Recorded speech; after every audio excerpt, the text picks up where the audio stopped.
Yep, all good. Good morning, councillors, and good morning to members of our community viewing and on live stream. Today is the 26th of July 2022, and the year is absolutely flying now. Can I, as we customarily do, acknowledge the traditional custodians of the land on which we meet and pay respects to their elders past, present and emerging, and all Indigenous cultures within Livingstone. Can I also take the opportunity, councillors, to thank the Deputy Mayor for stepping in for me, pardon me, very admirably while I was on leave, and thank you very much for that work. Councillors, this special meeting is considering two reports. One is on the LGA conference motions and voting delegations, and the second one is about attendance at the LGAQ Coastal Leaders Forum. So we'll go to the first one first, which is the conference motions. And I think the first one up was one I originally submitted, but I have changed as of yesterday. So on advice from the CEO, the one I submitted yesterday will become the substantive motion, although the original one will be in the minutes, Mr. CEO, will it, or not? Yeah. All right, thank you. Pardon me. So, councillors, if I can just indulge for a moment and read it. It's on the screen there, and I forwarded everyone a copy yesterday.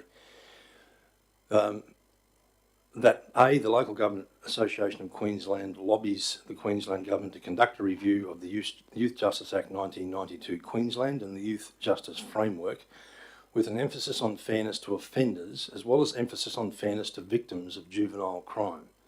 And B, the review includes the following integral partners as a minimum: the Queensland Police Service, members of the Queensland Judiciary who commonly deal with youth crime, representatives of state government and other relevant agencies working in the youth justice system, and members of victims of crime groups.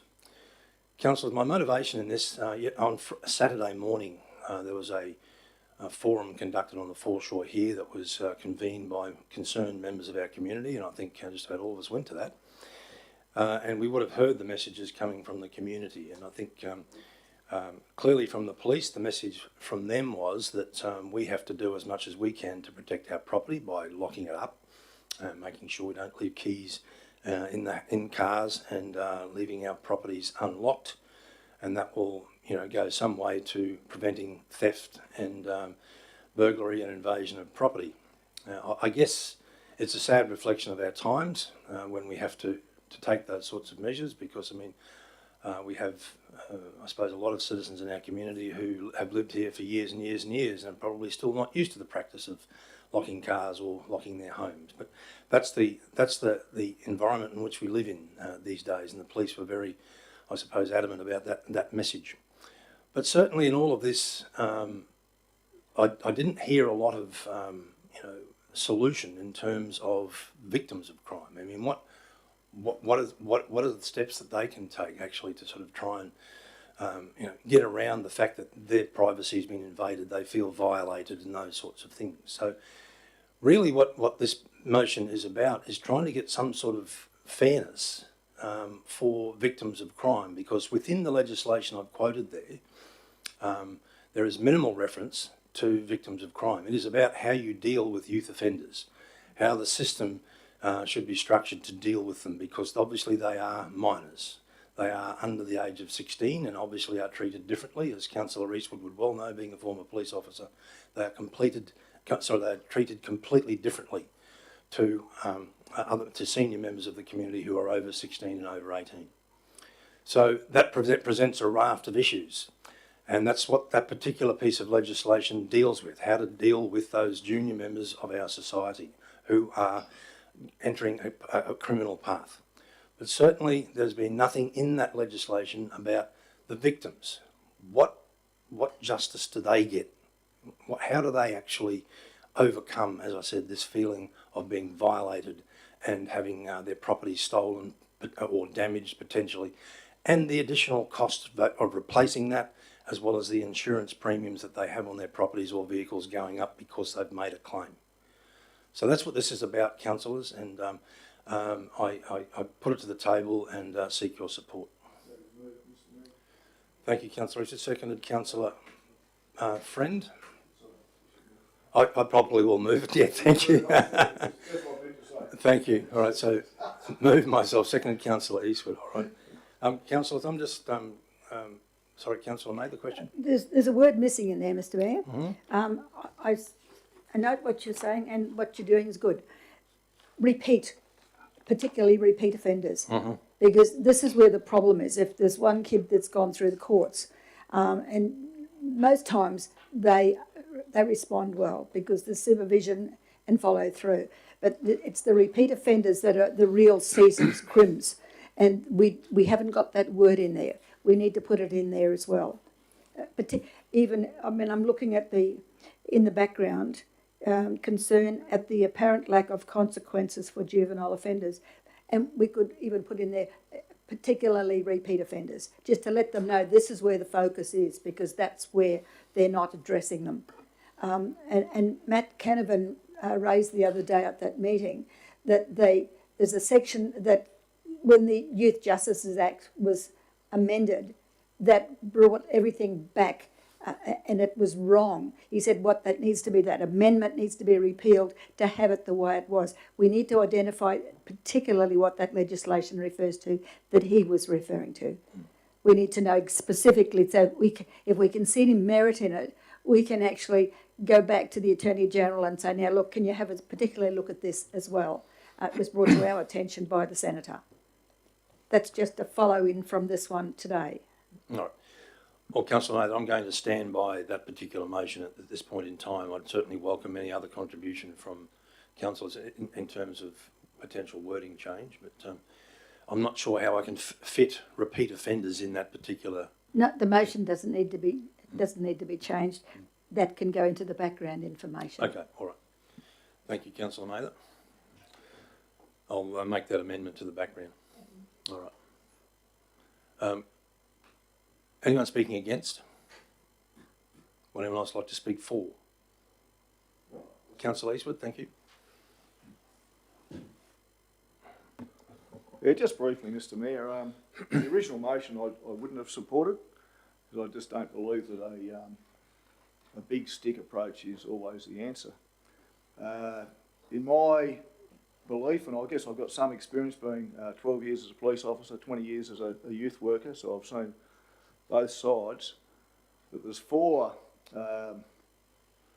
aspects that you're dealing with, really. You're dealing with punishment, rehabilitation, protection, and restitution. And it's very complex.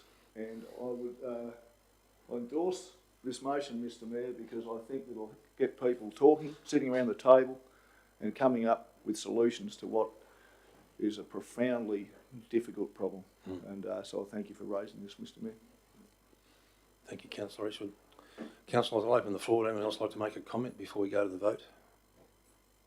All right. Councillor Bello? Yeah, look, certainly encouraged, Mr. Chairman, by what we're considering here, even though it's well outside of our authority, I guess, but we do have a role to advocate on behalf of our community concerns that are evident there. And clearly on Saturday's meeting there was a lot of people that were very frustrated by what they see as a changing community that is causing a lot of anxiety and stress for people, especially, as Councillor Hutton pointed out, mining partners. Mothers that are home alone for 7 days with their children are really concerned by what they're seeing as a spate of increased juvenile crime, it would appear, in house thefts and car theft and what have you. We do have a role to play as a community to be more conscious with our security. But I think where I really believe it does need a good look at is the victims of crime, the shopkeepers that incur thousands of dollars damage to their properties. It would seem as a society that we've moved away from discipline of yesteryear and past generations that perhaps we knew as even young people going through school. That's changed. We don't, as a society, don't have the appetite to do that anymore, it would appear. If that is going to be the case, then the victims of crime need to be more supported so that they're not left to carry the cost of the impacts of that crime in a more meaningful way. So I commend you for putting it forward, and as Councillor Eastwood said, if it gets people talking, there's always room for improvement. So thank you. Thank you. Councillor Hutton. Councillor Mather, your light's on, sorry. Didn't want to say anything? No. Okay. All right. Oh, I see. Okay. Thank you very much, and thank you, Mr. Mayor, for developing and taking on board the opportunity to make sure that in putting forward this motion we are really reflecting the complexity of the issues that we're facing. From that meeting on Saturday with the community, that's the message that I took, was that members of our community want to feel safe, and there's a fear particularly around the fly-in, fly-out or drive-in, drive-out, the person who's left at home, that they don't feel safe because of the escalating crime that they're seeing. I think it's important to note that at the time the officers were saying that this is not something that's happening by juveniles but actually young adults who are driving in from out of town. And so we recognise that this has complexity. But the first step is to get people talking and to get that conversation started, and I believe that the terms that you've set out in this revised motion provide for that. Maslow's hierarchy of needs says that for human beings to excel, to grow, to be anything better than what they were yesterday, the first thing they need to do is feel safe. And that's the message that our community was giving. The Queensland police officers quite rightly said that we still do have a below state average crime rate, and that's something to be proud of, but it's also something to protect and treasure. We don't want to wait until we get to a state average before we start dealing with this issue. We also recognise that the sources of these behaviours are not always in our community, but in the communities where these people are coming from, where they're driving to the coast, and to our communities, both at the caves as well as down here on the coast, to commit these crimes. And then, once they've found the innocent victim who's left their car unlocked or left the house unlocked, they're then taking off with the car and item and travelling back away from our shire. So I think we've heard about the complexities. The next step is to get that conversation started, and I think this motion will do that in some small part. Does it deal with everything? No. Is there a place for council to continue to advocate for people to make sure they lock up, to make sure that people do contact Crime Watch, contact Crime Stoppers, when things, or Police Link, when crimes are committed? There's a range of factors that our community can undertake, but this is a good step in the right direction, and I commend it to the table. Thank you, Councillor Hutton. Any other comments? Councillor Mather. Thank you, Mr. Mayor. This is an issue that's been around for a long time, and for the 25 years that I know that it's been in my domain, there's been plenty of suggestions how it could be attacked. We all have a place in this. We all have a responsibility as victims of crime, and I was one 6 months ago. But I think the police know, but they can't talk to us. The Attorney General makes legislation that they think is recommended by the courts, but it comes back to the courts. And this is where we need to focus our attention, because I believe that we need to get the Attorney General up here once we know the specific crux of that legislation that needs to be repealed. Because if it's going backwards, it's certainly not going to help us. If the police can't talk about it and the courts won't talk about it, where does it leave us? Locking up our houses, locking up our cars. These people that are doing this recently, from the people I've spoken to, it's organised crime. They know what they're doing. And yes, juveniles can be taken in by somebody superior who's going to offer them, I guess, an outcome from that. But prison's not the answer, because they come out worse than before. Mr. Mayor, I think we need to talk to the Attorney General, but after we've gotten more details from Matt Canavan. As Councillor Eastwood said, there are a number of areas that need to be addressed with juvenile crime, or any crime for that matter. And confrontation is one, with the victims and the perpetrators. And I had a letter the other day from the Attorney General inviting me to meet with the perpetrators. There were two of them in my case, and I'll take that up and I'll offer my suggestions. But I think it just goes further. I'm just one symptom of the disease, but I think we need to go right back to the Attorney General and find out exactly what we're dealing with here, because they need to be removed from the environment, because they're very entrenched. They know exactly what they're doing and where they're going. and we need to put that across to the Attorney-General to look outside the box for solutions in this case. Thank you, Councillor Mather. Councillor Friend? Thank you, Mr Mayor. Mostly everything has just been said by my fellow councillors at the table. However, the juveniles that do commit these crimes, they come from broken families, not just absolutely broken, but destroyed. They have very little value within themselves. This is all they know. And as human beings, we all need to feel a part of something. So they feel a part of like-minded juveniles that commit the same crimes. This is going to take a multifaceted approach by the state for rehabilitation, because harsher penalties as such will just create more crime.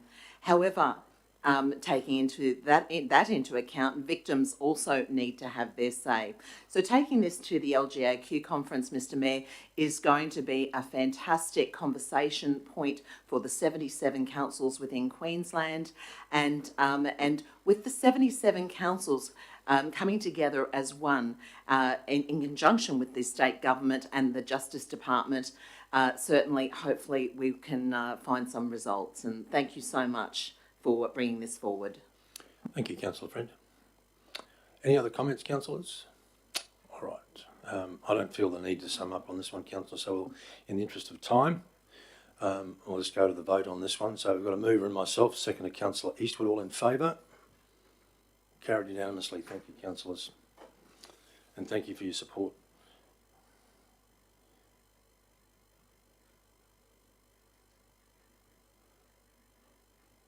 Okay.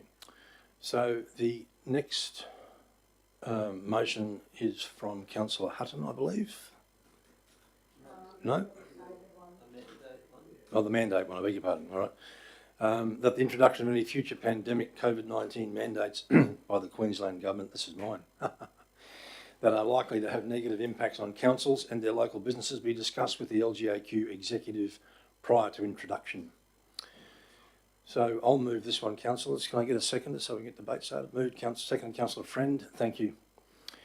Councillors, this was, I guess, a follow-on from our resolution from last year in relation to the mandates. And at that particular point in time, I guess we were a little bit disappointed that there wasn't more consultation from the state government in terms of the introduction of mandates right across the state.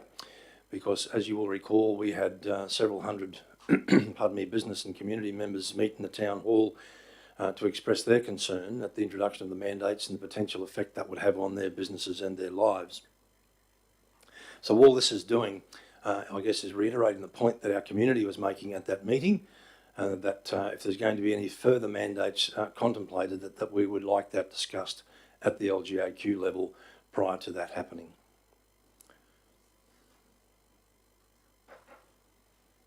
Any questions, councillors? All right. Anyone speaking? As I said, I'll move in favour of that. Anyone speaking against? Anyone else wish to speak for? Councillor Eastwood. Mr Mayor. Mr Mayor, look, as a unvaccinated individual, I must admit that during some of these lockdowns and some of the measures that were taken, especially from December the 17th, that I felt like a second-class citizen. I wasn't allowed to go out and eat anywhere. I couldn't even attend some council functions. And yet I wasn't a risk to anybody, apart from perhaps myself. I've had COVID. I've survived it, which is a great thing, because I know some people haven't been quite as lucky as I have. But I think it's really, really important that the Queensland Government just looks at the effect that these things have on people. I know people that have lost their jobs and will never be restored. These are people that work for the state government. Will never be restored to their previous positions. And, you know, some of these mandates totally affect people's lives, not just for the short term, but for the long term. So it's very, very important that the discussion is brought up with local government association and councils to make decisions that certainly do affect our communities and the people within them. Thanks, Mr Mayor. Thank you, Councillor Eastwood. Would anyone else like to speak to the motion? Just open the floor. Councillor Mather. Yes, Mr Mayor, I think it's a good motion. Thank you, Councillor. I think the state is realising now that some of the legislation that's been out was probably not premature, but probably not considering the consequences, because there are people who are out of their job because they were forced into vaccination. I know lots of people who took long service, who took other jobs. I know nurses who were washing tables, and they're afraid to go back in case something like this comes up again. They've trained for their profession, and now they're washing tables. No satisfaction whatsoever. And they're badly needed in the environment, because the ones on the ground who are actually facing all of who's coming through the door, and the ambulances and the wards, they're dead on their feet, and they need these people. They need to give it more consideration, and I think it's a good starting point, because we've never done this before, and it's all been trial and error all the way through, and if they've made mistakes, they can be forgiven. But I think we need to have more consultation with the communities as to see how it's affecting our several communities. And I think if that's a good thing, we're on the right track. Thank you, Councillor Mather. Would anyone else like to speak to the motion? Councillor Hutton. I'll speak on the motion. I'm not 100% convinced yet that I'm speaking for the motion. I fully support the idea that there are lessons to be learnt from the process of mandates and the mistakes that were made by the Queensland Palaszczuk government in their introduction, and that the unintended consequences, both on business, community, councils, has been much greater than I think what they predicted and what they thought was going to be. But in their defence, as with everything else, that ultimately they were putting a price on lives and saying that lives were important. Now, I don't know what future pandemic or circumstance may come along where they may seek to introduce mandates.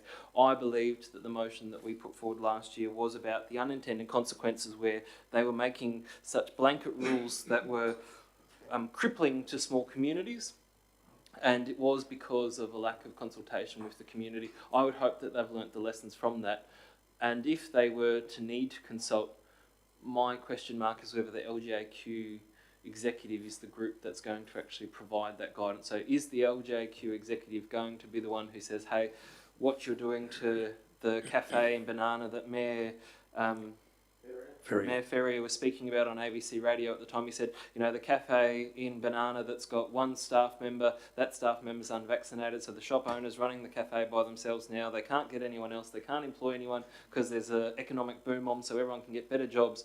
So he's now literally shutting your shop half the time. The town's no longer got somewhere to get milk or bread after midday on those days. Is the LGAQ executive going to be the group that, when they're thinking of the in globo picture of the impact, particularly when we're talking about the negative impacts on councils and their local businesses, are they going to note or think of those things? And ultimately, any consultation is better than none, but I just wonder whether, in asking them to address particularly this group to the exclusion of others, do we actually achieve the outcome that we get a more holistic view of what's going on and the consequences it has for the diverse range of communities we have across Queensland? Or does this actually give them a false sense that, well, we consulted with the group that we were told to by local governments, and so now you can all carry the blame alongside us when we make decisions that still are blanket, that still have gaps, that still don't actually reflect that need for understanding that there is nuance to communities, there are nuances to every business, every member of the public that need to be considered. Strongly support the idea that government does need to speak to people better, it does need to consult more, but I'm just not sure whether this is the answer or if this is potentially leaving the 77 local governments of Queensland to be the scapegoat for the decisions of the state government and any mistakes that may be made. Thank you, Councillor Hutton. Councillor Friend. Thank you, Mr Mayor. I will speak for this because forewarned is forearmed, and the LGAQ will contact all of the 77 local governments and be able to liaise with our councils in Queensland as a whole. I think this is in relation to more so understanding what will be happening that the Queensland State Government mandates for the councils before it's actually just mandated. It's about a network of communication between all 77 local councils. And I think it is a great notice of motion to take to the LGAQ conference because, like the last one, it will get all councils speaking and talking and communicating on what's right for their particular region.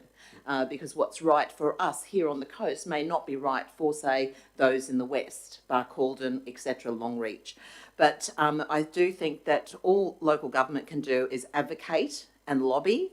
We don't have the authority to mandate ourselves. And I do think that it would be great for the state to liaise with the LGAQ. And all we're doing today is voting on this particular motion to take it to the LGAQ conference to allow all of the other 76 councils plus ourselves to debate this subject and to bring it to the forefront.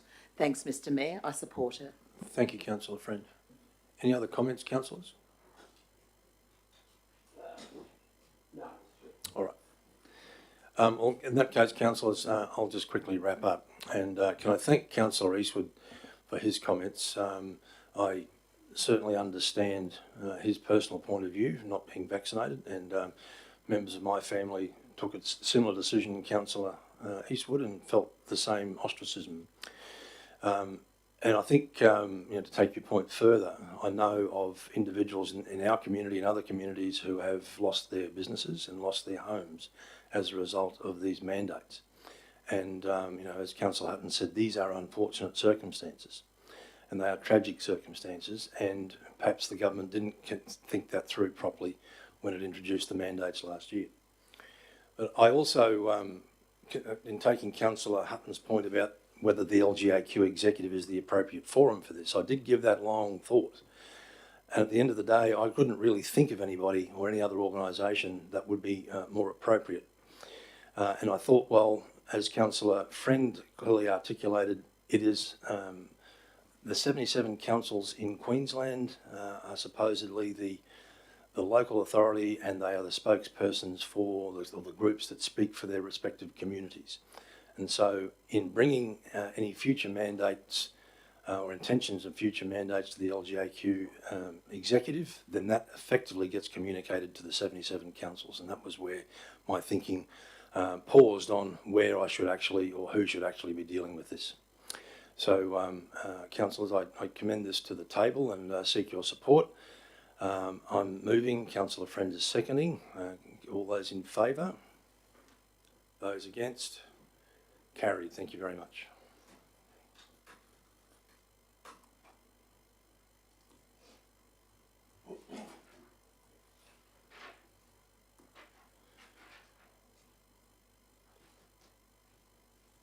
Okay, so Councillor Hutton, we have a motion from you that the Local Government Association of Queensland seeks changes to the legislative and policy environment that would...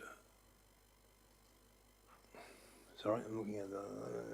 seek change in the legislative policy environment that would see a return to the common sense arrangements whereby suitably experienced but not necessarily qualified traffic controllers, such as state emergency services and local government personnel, could affect road closures for community events in areas deemed low risk by local authorities, including local police. You're moving that, Councillor Hutton? Yes, please, Mr. Mayor. Councillor Eastwood is seconding. Thank you. The floor is yours, Councillor Hutton. Thank you very much, Mr. Mayor and councillors. As you may or may not be aware, that the legislative environment around road closures has changed substantially to such a point that the SES and local government personnel are unable to affect them without suitable guidance from traffic management professionals. What this means is for groups such as the Caves Lions Club, when they hold their Christmas fair in the square, where they literally close off a car park that requires 2 signs, they have to get a $1,000 traffic management plan. They have to pay people to be working outside of regular business hours because you need it to be enacted by professionals, so you pay them a minimum of 4 hours at time and a half to put together what in the past had been something that was quite literally able to be put in by a member of the SES or a member of the police service or a member of council in a practical and low cost to no cost way. This is adding substantial costs to community events across not only our shire, but I'm certain across the state, and brings things to a place where some events get to a point where they are uneconomical. Now, council does a great support to these groups by providing sponsorship for their events, but I'd like to think that the sponsorship we provide to events is about growing the event, promoting the event, making sure it's not only a success for that community, but actually adds to the economic growth of our region, not that we're paying for traffic management professionals. Now, they do a great job. They have an important job to do, but we need to return to a common sense arrangement whereby these things can be enacted and managed in a way that is practical. If you're closing off a side street that has very low traffic where these things can be done, we should start there. It should not be a burden. The first hurdle should not be so high for the development and support of new events and things. And for those reasons, with the advice of the CEO around the wording, I've put forward this to start that conversation. Thank you, Councillor Hutton. Councillor Hutton has spoken too. Anyone speaking against? Councillor Eastwood? Okay. So anyone? The floor is yours, Councillor Eastwood. We'll go to the floors. Oh, yes, Mr Mayor. Look, I just think we should be making it easier and not harder for our not-for-profits and our sporting organisations. Recently, we opened up the Yeppoon Tri Festival, and they had to cancel their first day, and it was entries were a little bit down, but the reason was the expense. It was just going to be way too much to hold that event for what value would come out of it, and we need to make sure that we help promote our sporting bodies and our not-for-profits to remembering that these community events, these sporting events, they're what make the Livingstone Shire what it is. They're the things that bring people to this community. They add value to it, and these people do it off their own back. They often don't get paid. They're just doing it because they love their sport, they love their community, and they want to do the best for the people that live here. So I certainly recommend this one to the table, Mr Mayor. Yep. Thank you, Councillor Eastwood. Anyone else wish to speak to the motion? All right. Did you want to wrap up, Councillor Hutton? All right. We'll go to the vote on this one. Councillors, moved Councillor Hutton, seconded Councillor Eastwood. All in favour? Carried unanimously. Thank you, Councillors. Thank you, Councillor Hutton. All right. I think that wraps up 10.1. No? It's just the other housekeeping matter, Mr Mayor, about nominating our voting delegates. So Council has already authorised attendance of councillors at the LGAQ conference, and with those motions now adopted, just to nominate the two voting delegates. It would be customary that the Mayor is one of those, but another councillor in attendance. All right. Councillor Friend? Yes, Mr Mayor, I wouldn't mind being the second voting delegate. But also too, 10.2, councillor attendance at the LGAQ Coastal Leaders Forum. In the summary and also the officer's recommendation, the dates are wrong. It should be the 11th and 12th, not 10th and 11th. Right, we'll amend that. Thank you. All right, so going to the LGAQ conference and the voting members. Councillor Friend has nominated herself. Does anyone else wish to nominate? All right. So we're happy for the recommendation to read that the council nominates Mayor Ireland and Councillor Friend as voting delegates at the 2022 Local Government Association Annual Conference. All right. I'm happy to move that, councillors. Seconded, Councillor Friend. All in favour? Carried unanimously. Thank you, councillors. 10.2, councillor attendance at the LGAQ Coastal Leaders Forum. Mr CEO, did you wish to speak to this one? Yes, Mr Mayor. Again, a reasonably routine procedural matter. We've sought interest from councillors to attend Coastal Leaders Forum that will be held in Gladstone next month. The cost of attendance is reasonably low, as outlined in the report. We've had nominations from a number of councillors and just seek endorsement of attendance as recommended. All right, thank you. I'm happy to move councillors on that one. So that's myself, Councillor Eastwood, Councillor Friend and Councillor Watson attend. Seconded, Councillor Mather. Thank you, Councillor Mather. Anyone wish to speak to this, or are you happy to go to the vote, councillors? All right, okay. So all in favour? Carried unanimously. Thank you, councillors. Mr CEO, I think that's our business for this special meeting. It is indeed, Mr Mayor. All right, thank you. So given we've concluded all the matters on the agenda for this special meeting, councillors, we'll close the meeting. Thank you for your attendance, and we'll move on to the special meeting.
Good to go? All right. Well, good morning again, councillors, and good morning, members of the community viewing it on live stream, and good morning to our amazing finance team who's with us here today as well.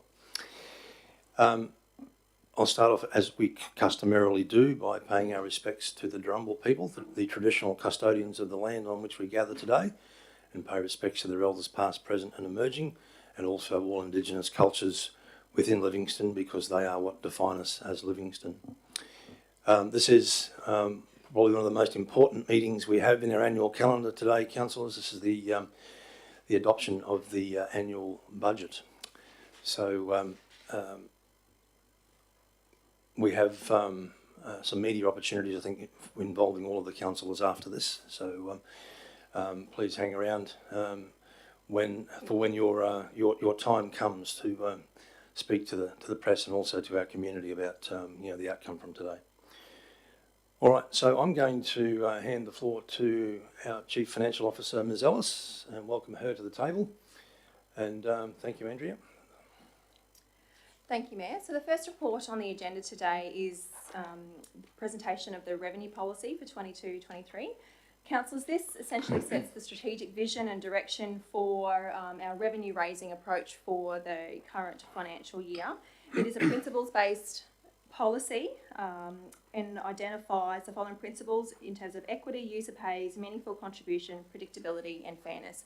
So all of the reports following this one are reflective of these principles adopted in the revenue policy. Thank you, Andrea. Can I get a mover and a seconder, please? Move Councillor Friend, seconded Councillor Hutton. Do you want to speak to the report, Councillor Friend? Just very briefly, Mr. Mayor, I'm a big policy person. I think policies are so important right throughout local government.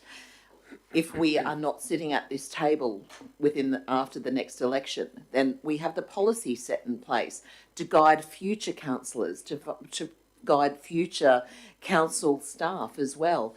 And so I commend this to the table, and I think it's a very important policy for those issues outlined by the Chief Financial Officer, and thank you very much.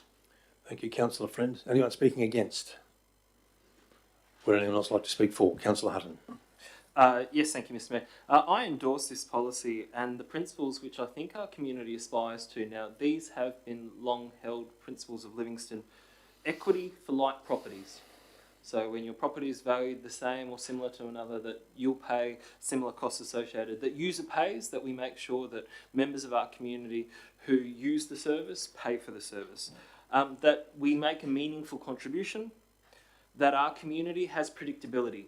So in our long-term financial forecast over the last couple of years, we've provided guidance to our community around a desire to maintain surpluses, to maintain no higher than CPI rate rises, and that we'll have a budget program which sees our debt continue to reduce.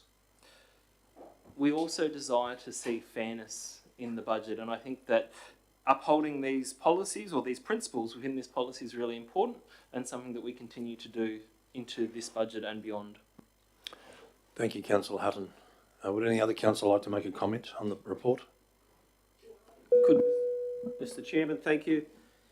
Just to follow on from Councillor Hutton's comments and primarily around the dot point of fairness, this budget is unlike other budgets that Livingstone has applied in that it seeks to introduce a transfer of collecting revenue from or highly relying on levies, which is what they call a regressive tax, whereby everybody pays the same. This council has considered that in-depthly and seeks to reflect a more fairer way to collect revenue. And that's what it's about. And change is never easy, and it's understandable that people resist change. And our community, I hope, will see that we've made a change for the better to try and apply a more fairer system of collecting revenue that is applied to the valuation of the property. And we know that people on a lower income generally will live in properties of a lower value.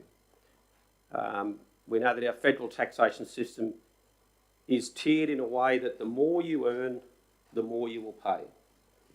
In the absence of a better system, which nobody else has seemed to come up with in the last however many hundreds of years, we recognise that that is the fairest way. So while that word fairness is in our policy, I think it's incumbent on us to be prepared to make that change.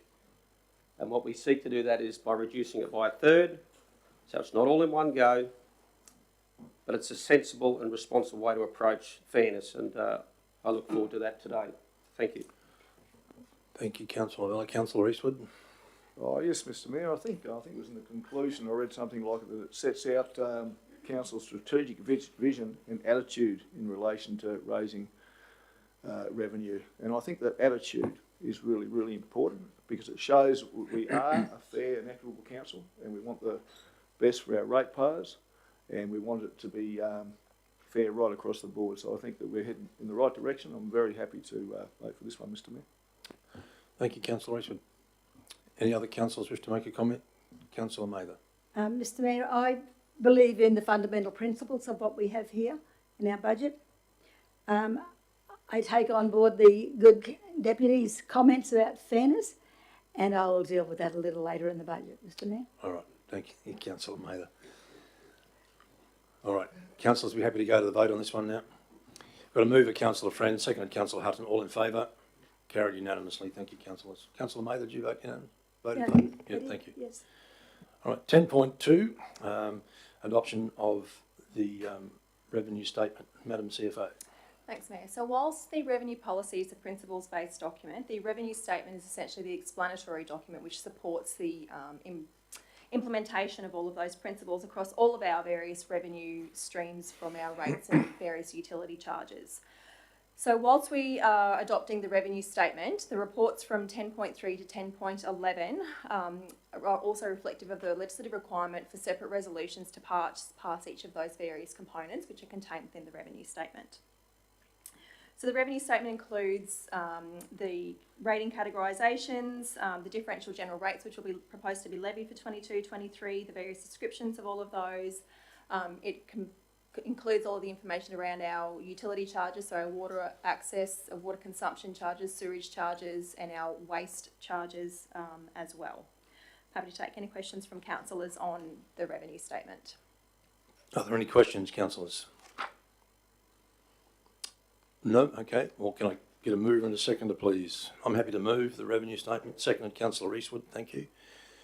I don't feel the need to speak to it, councillors, apart from making a couple of preliminary comments in general sense. I won't go into any detail.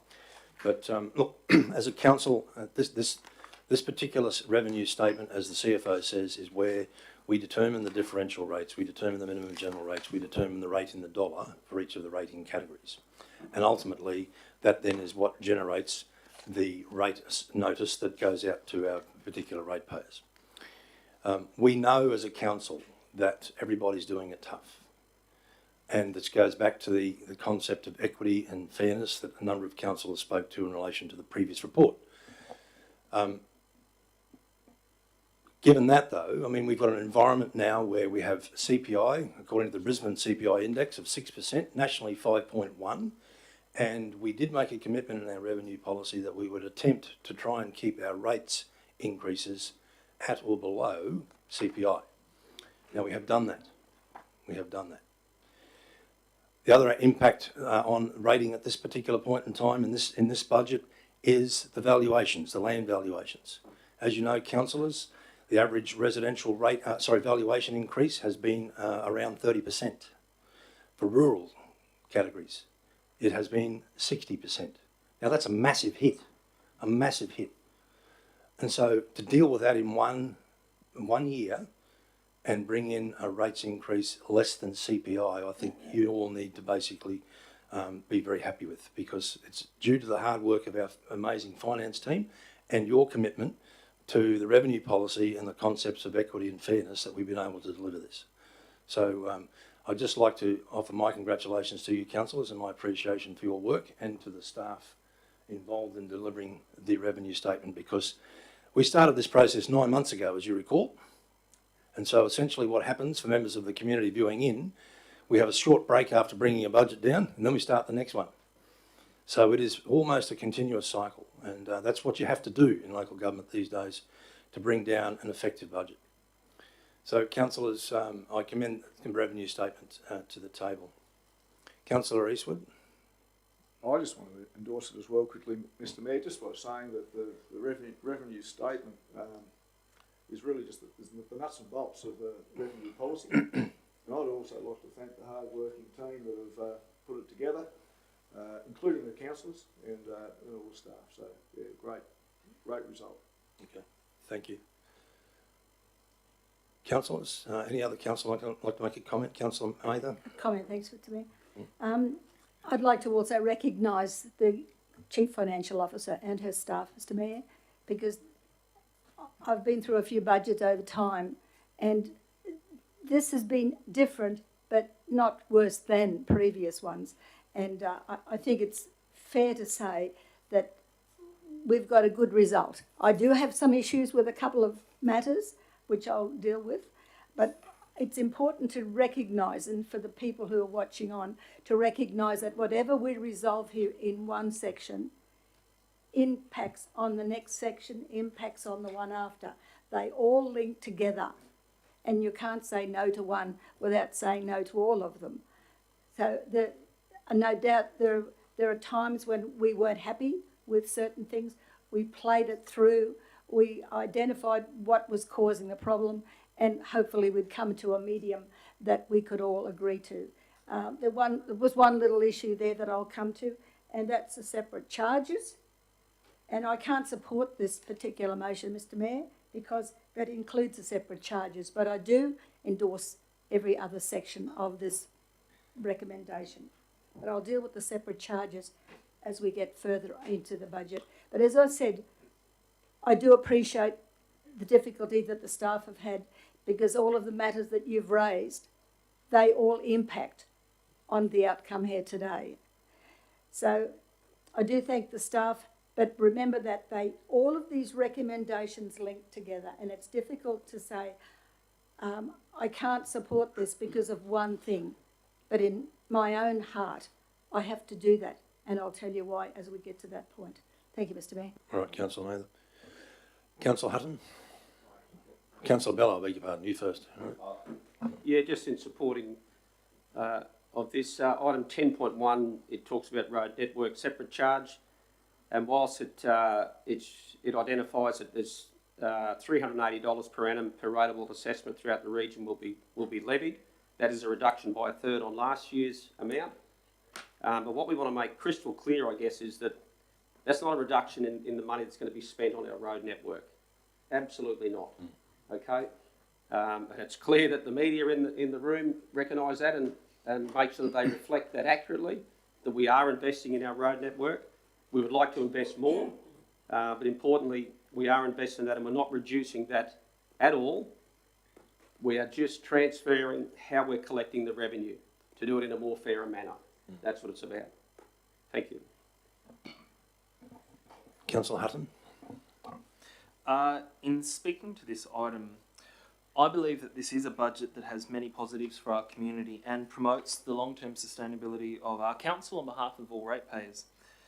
The revenue statement is, as the CFO's stated, a holistic overview of the items which will be dealt with individually through a series of separate motions today. I believe that there is the nuance to support some and not support others, and I will enthusiastically speak to some of the items as part of this budget, just as I'll honestly speak against those which I don't believe are in the best interest of our Shire, or those items that leave a job for a future budget that we could have addressed or that we knew about but we haven't yet dealt with. For this reason, it would be wrong to record my vote as supporting the entirety through this holistic item when I clearly intend to vote otherwise on some future items of the budget today. Thank you, Councillor Hutton. Councillors, anyone else like to speak to the report? Councillor Friend. Thank you, Mr Mayor. I do commend the Chief Financial Officer and all of her wonderful staff that have worked incredibly hard to get us where we are today under the national standard of CPI. Once again, like Councillor Hutton and like Councillor Mather, there are some aspects that I don't agree with within this particular budget. However, in saying that, this particular revenue statement, there's a couple of issues that I would like us to concentrate further on in future budgets next year in relation to categories L15, L16 and L17. We try to make these large residential 1, 2 and 3 as equitable as possible, yet we find in some areas in our different locations within Livingstone that some pay and offset the costs for others. And I would like to see us move forward and really nut this out completely. Other than that, really that's all I have to say. I just feel that we work so hard, 9 months in the making, and yet sometimes we just need a little more time. And through the state government legislation, this budget needs to be adopted.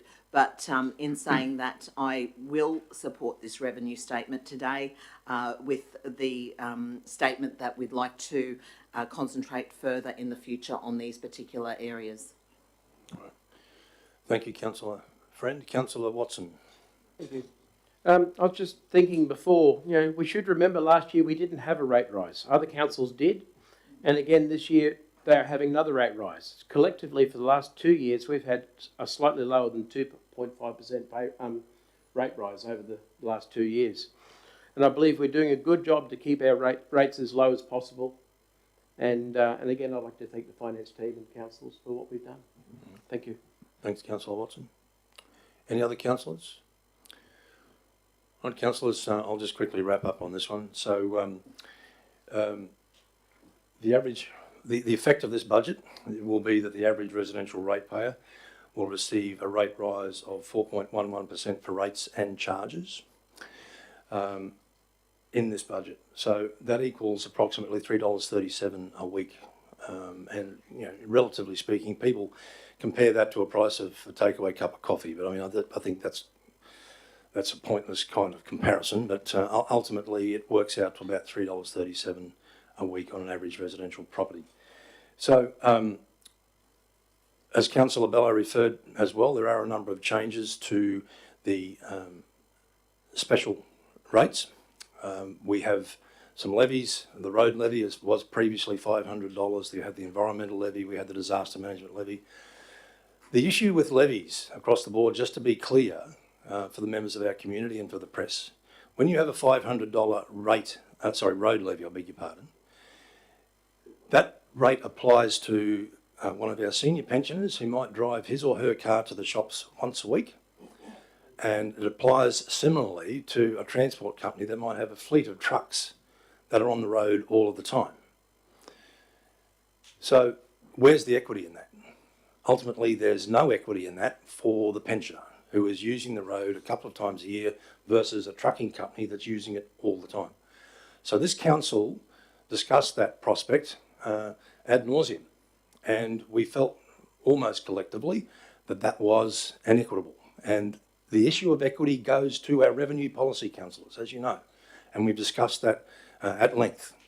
And so in this particular budget, it will be the first of a tranche of reductions of that $500 road levy. It'll be reduced a third every year until it disappears altogether. Now, as Councillor Bello points out, that should not be interpreted as a reduction in our expenditure on roads. It just simply means that that levy will transfer into the general rate in the future.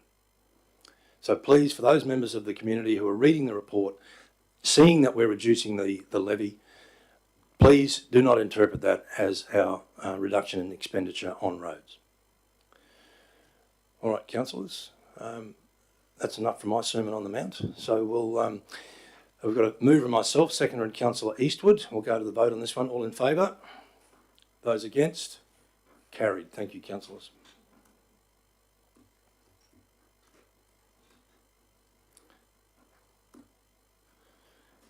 Okay, 10.3, differential general rates. Madam CFO. Thanks, Mayor. This is the first of the components that are already contained within the revenue statement. So this report is all around our differential general rate. So it sets the minimum general rate as well as the rate in the dollar in conjunction with the categorisation of each of the categories. This year was quite a difficult year in determining the general rating structure, and predominantly because we have had, as the Mayor referenced, the Shire-wide land valuation by the Valuer General this year.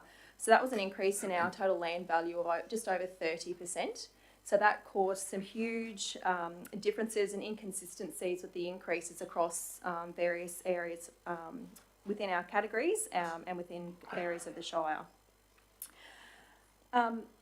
Council also has acknowledged in the past that it does have a higher rating effort than comparable councils and is taking actions to reduce that rating burden on our ratepayers this year. So with that approach, in conjunction with the significant movement in land valuations, we've had to review our rating structure, also in light of the significant inflationary pressures that council is experiencing, which is not dissimilar to households within our community.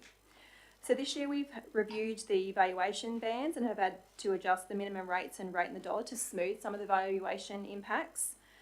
We've taken steps to reduce the 3 separate charges by 1/3. We've increased the minimum rate net of discount by $232 to partially offset the reduction in the separate charges. So what that means is for a property on the minimum general rate, they would only be paying $10 more when you take into consideration the separate charges. We've also taken some initial progress to bring together the minimum rate and rate in the dollar to align both the residential and large residential rating categories. We've introduced some new categories around our non-strata multi-residential units and flats that have 10 or more flats, so we've introduced some categories there. We've also incorporated the large retail warehouses into the large shopping centre categories based on the floor square metre area. The overall revenue that will be received or generated through this rating structure will be just over $41 million. That is before discount. The average residential property will see a net increase in the general rates and separate charges of just under $70, which is just over 3%, which is well under the Brisbane CPI March figure of 6%. Thank you, Madam CFO. Any questions, councillors? All right. Can I get a move and a seconder for 10.3, the differential general rates? Thank you, Councillor Bellows. Seconded. Councillor Watson. Thank you. Did you wish to speak to the report, Councillor? No, thank you, Mr. Chair. Anyone speaking against? Bearing in mind, councillors, this report sets out the number of categories, the description of the categories, and the rate in the dollar and the minimum general rate. Councillor Hutton. Yes, thank you, Mr. Mayor. I acknowledge that this year's budget, the magnitude of the challenge of the disparity that we witnessed because of the new land valuations was enormous. With large res seeing those property values of moving 1 or 2 bands at a time, so for some residences going up by $100,000 in their property value, seeing large agricultural properties going up by 60% in their land value because of purchases and acquisitions around the north of the Shire.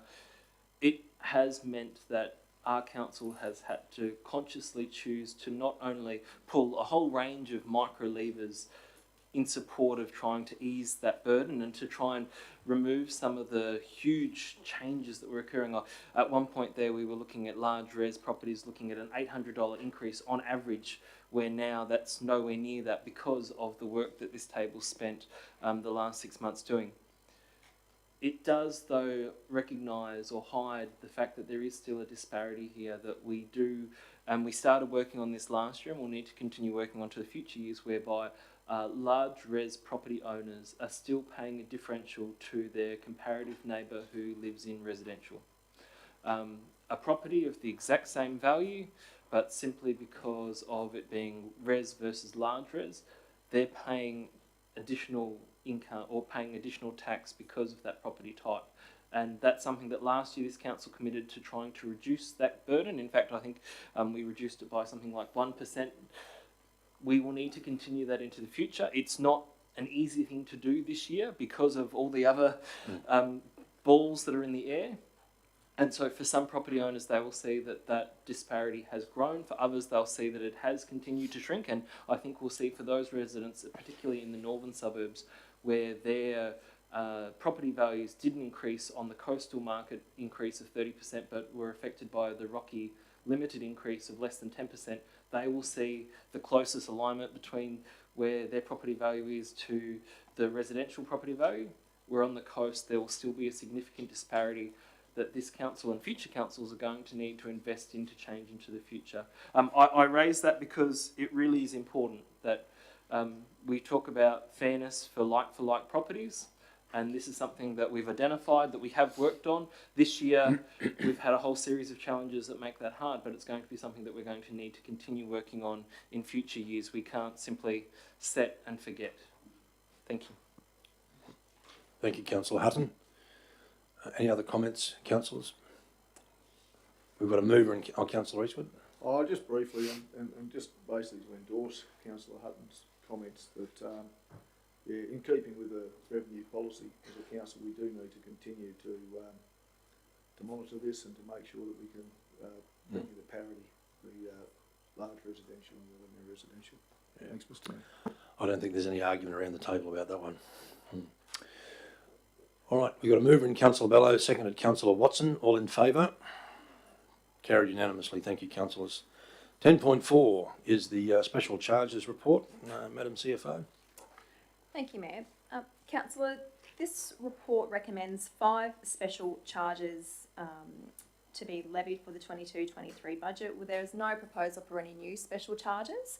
So special charges are specifically levied on for the benefit of those owners. So for the owners of properties that particularly benefit from the very discrete service or infrastructure being provided. So this is different to separate charges, which are levied equally upon all ratepayers. So special charges are the polar opposite of that. So we have special charges for Rural Fire Services Levy, the Northwest Emu Park Sewage Benefited Area, the Causeway Township Sewerage Benefited Area, the Molumban Sewerage Benefited Area, and the Muskers Beach Revetment Wall. So there are no changes for these structures compared to previous years. We do work quite closely with the rural fire brigades to determine the amount that they need to be levied to fund their various activities for the current financial year. Thank you, Madam CFO. Councillor Hutton, happy to move. I'm happy to second. You want to speak to the report, Councillor Hutton? Only very briefly to state that each year rural fire brigades are asked to identify their needs and the need for locals to back locals in regards to funding rural fire brigades and the services that they provide. It is different in every community, which is reflected in the different pricings that are there, but it reflects what that community's brigades are doing in their area, and I commend it to the table. Thank you, Councillor Hutton. Anyone speaking against? Would anyone else like to speak for? All right. We'll wrap up debate. We've got a mover, Councillor Hutton, seconded myself. All in favour? Carried unanimously. Thank you, councillors. 10.4 is the report on separate charges. Madam CFO. 10.5, I beg your pardon. Separate charges. Thank you, Mayor. This report is recommending 3 separate charges to be implemented to be in play for the 22-23 financial year. There are no new separate charges being proposed. Instead, the separate charges are being proposed to decrease by 1/3.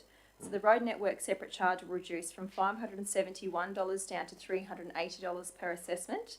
The natural environment separate charge is proposed to be reduced from $66 down to $44 per assessment, and the disaster response levy reduced from $25 down to $17 per assessment. And I'd like to reiterate what the Mayor and a number of councillors have also said, that the reduction in the revenue does not mean that there is a reduction in the budget provided for each of these services. Each of these separate charges defray part of the cost of maintaining or providing the service. Thank you, Madam CFO. Okay, I've got a mover in Councillor Hutton. Can I get a seconder, please? Councillor Bellow, thank you. Do you want to speak to the report, Councillor Hutton? Yes, please, Mr. Mayor. I'm very passionate and excited about this. Last year I spoke at our budget meeting of how separate charges provide equality at the expense of equity. These charges were supported by some in the past because they offered line of sight for ratepayers as to how their contribution was used, yet we recognise that that never covered the full cost. In fact, for our roads, that we spend almost double the amount of money that was raised in the roads levy on the roads of our shire each and every year. However, I did note last year that there is a universal truth. In simple terms, every year, general rates revenue is used to provide additional funds towards the roads, environmental projects, etc. The consequence of this is that Livingstone does have some of the highest separate charges, and in seeking equity, or in seeking equity, we impose equality. We impose these heightened charges equally across all segments of our community with no regard to their financial capacity. We all know that rates and charges of council are a tax, just like those collected by our federal and state counterparts. Yet, in Livingstone's model in the past, we have diverged from a system that mirrors the state and federal financial burden growing with your financial capacity or circumstances, but rather had a system which raised the base cost of living in our community, ignoring your personal financial circumstances or capacity. This year in this budget, I'm grateful for the support of the table for us to investigate and to see movement to change this system. By reducing separate charges and returning these expenses to the general rate collection, we ensure that our capacity as individuals, as property owners, plays a greater role in determining our contribution. It is my hope that Livingstone does not stop here, so that in the future, Granny May or any one of our seniors, our self-funded retirees, or simply the poorest in our community, are not burdened with paying an equal share to the maintenance of roads as a multi-million-dollar property or business. We are in a time of a cost of living crisis, and we are all facing challenges. The issues of our pensioners, our retirees, our struggling families, and the poorest of our communities needs to be helped. For them, I vote to support reducing the impact of these charges today and commend it to the table. Thank you, Councillor Hutton. Anyone speaking against? Councillor Mather. Oh, you must have predicted that, Mr Mayor. I was anticipating. Mr Mayor, I just love the good councillor's enthusiasm, but I'm coming from a different ballgame. I'll just go back to the differential rating, which I supported. I just need to read a paragraph here.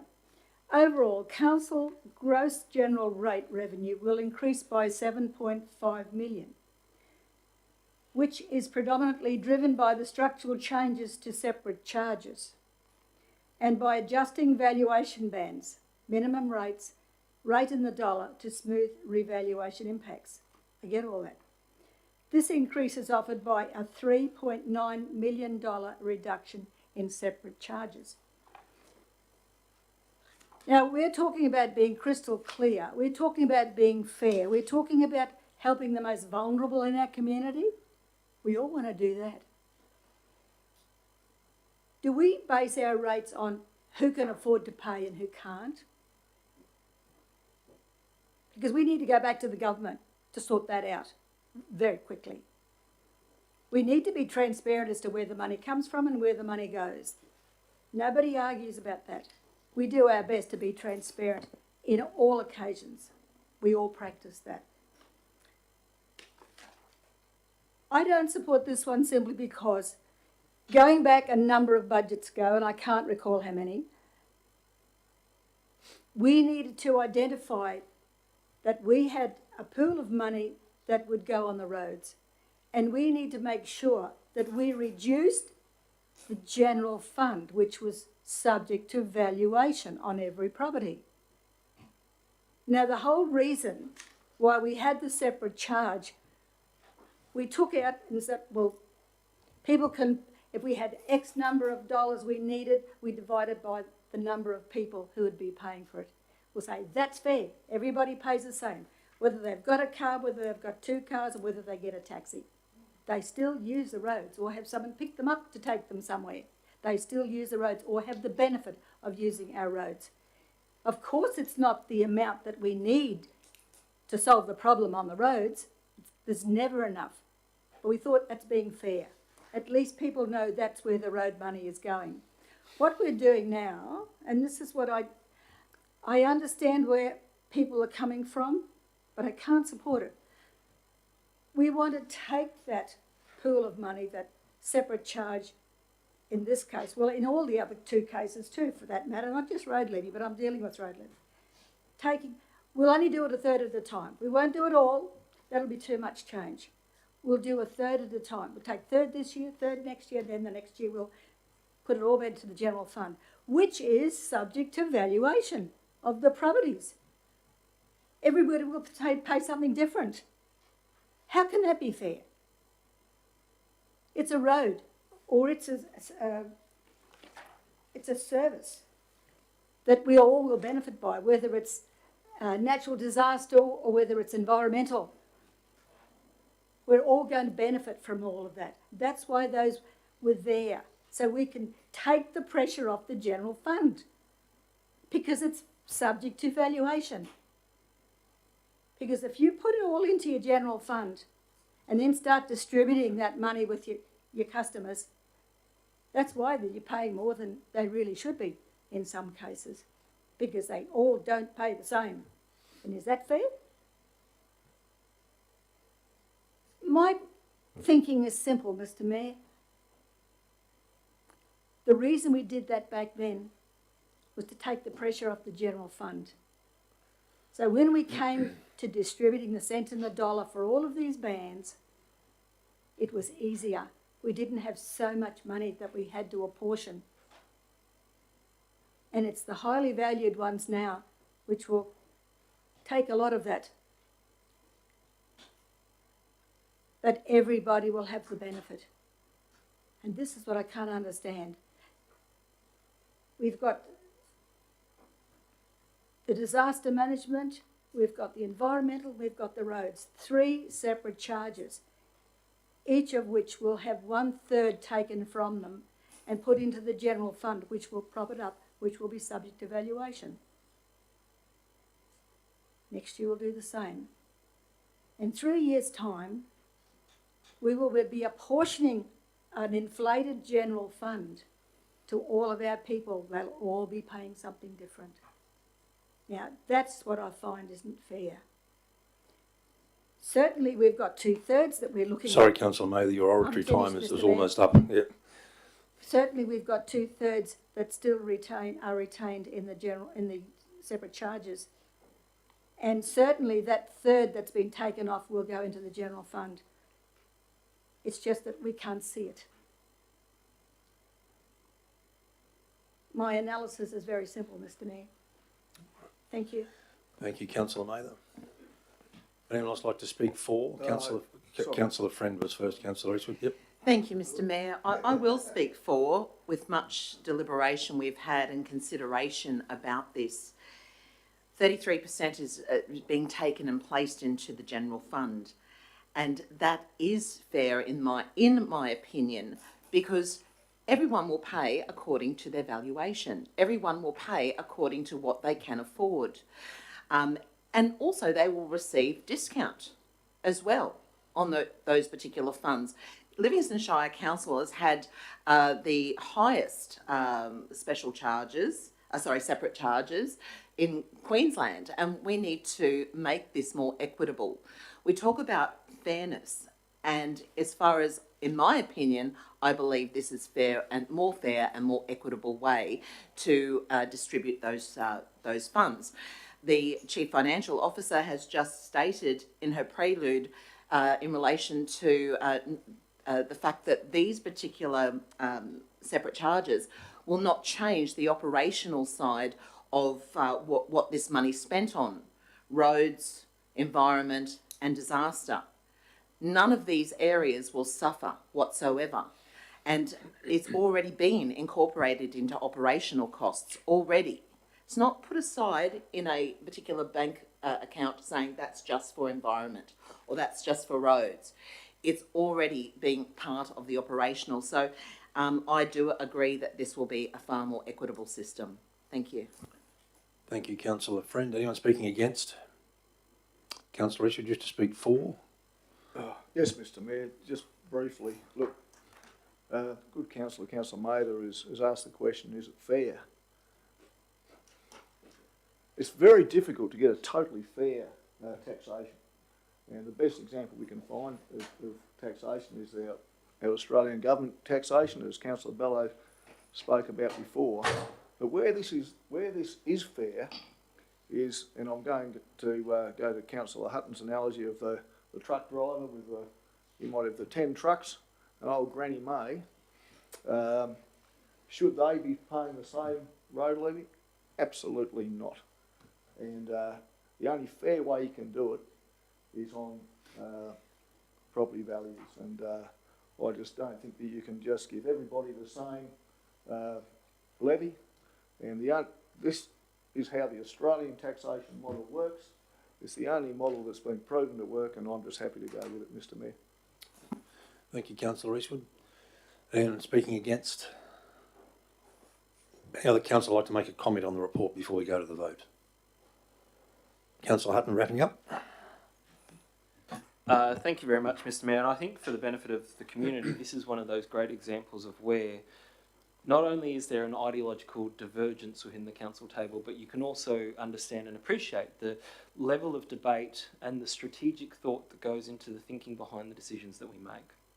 So a discussion today which really is a repeat of discussions that we've had over previous months, where we've talked about the federal government charges based on income, state government charges such as registration of vehicles based on how many cylinders a vehicle's got, which is generally related to the value of a vehicle, which talks about your capacity, because you wouldn't be having a high cylinder vehicle if you haven't got the capacity to pay for it. So we see that every other level of government applies based on capacity, based on evaluation of sorts. They put a valuation on your income, or they put a valuation on the type of car that you purchase. At a local government level, the Local Government Act says that we charge based on the valuation of property. That's our marker for a community's capacity to pay. This council, in the early 2000s, diverged from that. And none of us were there, or I guess potentially Councillor Maver was there, but as a predominant council table, that this council didn't exist then, and decided to go down the path of separate charges. And we know that Rockhampton and Livingstone are quite divergent from the rest of the state in having such a high portion of their everyday rates collected in separate charges such as these. This council table of Livingstone today, and as we talked about last year but weren't able to get there, has decided that we would like to see a return to valuations of property being the primary determiner of how much rates you contribute to our community, because it provides equity and it provides a fair system so that the poorest in our community, the people who've got a constrained income, are not contributing the same as a private business that might have a multi-million-dollar property value, or Granny May's not paying the same as Bay Plaza or Yeppoon Central for the road levy. That doesn't make sense to me, and I think the council table overwhelmingly has decided that ideologically we'd like to move towards away from that system. All right, thank you, Councillor Hutton. So Councillor Hutton's moved. Councillor Bello is second. We'll go to the vote on this one. Councillors, all in favour? Those against? Motion is carried. 10.6 is the water utility charges. Madam CFO. Thank you, Mayor. Councillors, you'd be well aware that we have 4 different water schemes within our water network. We're in year 2 of a 5-year journey to implement a price path where we have 100% of our base costs will be the Capco sewer scheme. In 4 years' time, the caves will be reflective of 100% of that water access charge. Number will get to 80% and Ogmore will be to 60%.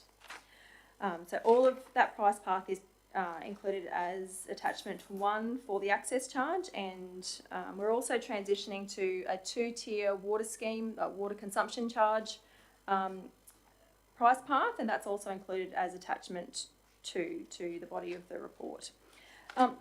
The water business is quite a significant value. So in total, it's about a $21.3 million worth of revenue that's generated from our water business. So 11.5 of that is from our water access charges, and $9.8 million comes from our water consumption charges. So water is a significant business activity for Livingstone Shire Council. Happy to take any questions that councillors may have on the water utility charges for 22-23. Thank you, Madam CFO. Any questions, councillors, on the report? All right. Can I get a mover and a seconder, please? Moving. I'm happy to second. All right, Councillor Hutton, did you speak to the report? Yes, Mr. Mayor. I think it's important to recognise that this is a core function of local government and something that the community expects, simply to be able to turn on the tap and have readily, reliable, safe water available to them. Livingstone is continuing on a price path, as the CFO has spoken about, to rectify identified disparities between the charging regimes. We saw previously that ratepayers in the urban environment on the coast, who are paying the highest water charges, were not only cross-subsidising the smaller schemes, but also suburbs in the northern parts of the Shire. So this price path is about trying to provide some equity there, but also making sure that we continue to have a relationship between what we're charging and what you're receiving as a service provided to you. This progress will be acknowledged that is not moving as fast as it was predicted to last year. So last year we had said that we were on a path that was going to take over 4 years, this change. The economic circumstances demand that that is going to slow down a little bit, but it is still moving in the right direction. And because of that, I supported and encourage all councillors to support this motion. Thank you, Councillor Hutton. Anyone speaking against the report? Would anyone else like to speak for? All right. I'm assuming on that basis then, Councillor Hutton, you don't wish to wrap up. So we've got a mover in Councillor Hutton, seconder and myself. We'll go to the vote. All in favour? Those against? Motion is carried.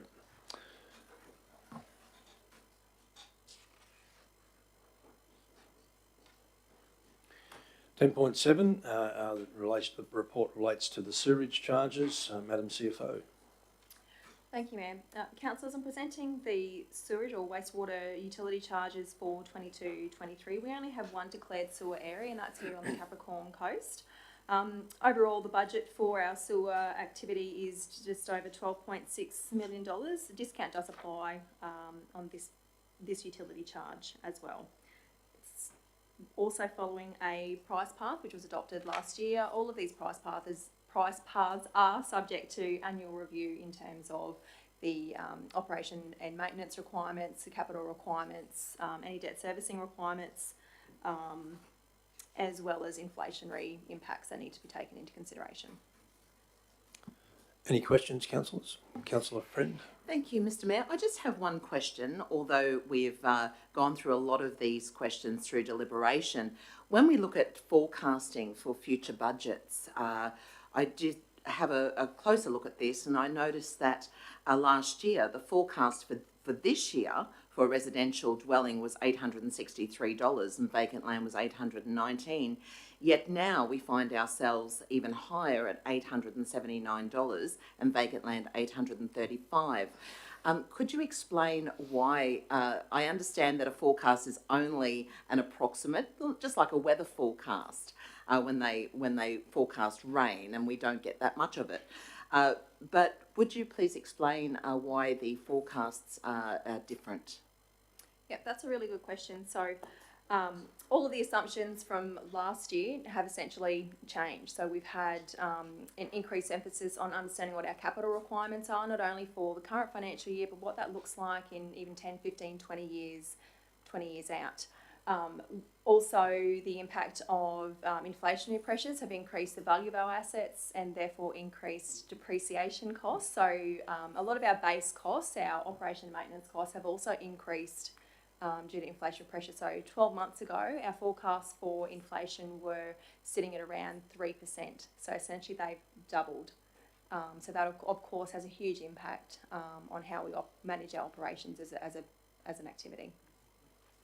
Thank you. Any other questions, councillors? All right. Can I get a mover and a seconder for this report, please? Councillor Bello moving, thank you. Seconding. Councillor Watson, thank you. Councillor Bello, did you want to speak to the report? No, thank you, Mr. Chairman. All right. Anyone speaking against? Councillor Watson, did you want to speak for? Okay, all right. We'll go to the vote on this one then, councillors, in the absence of any further comments. Moved Councillor Bello, seconded Councillor Watson. All in favour? Carried unanimous. Oh, sorry, against? Okay, carried 6-1. Thank you.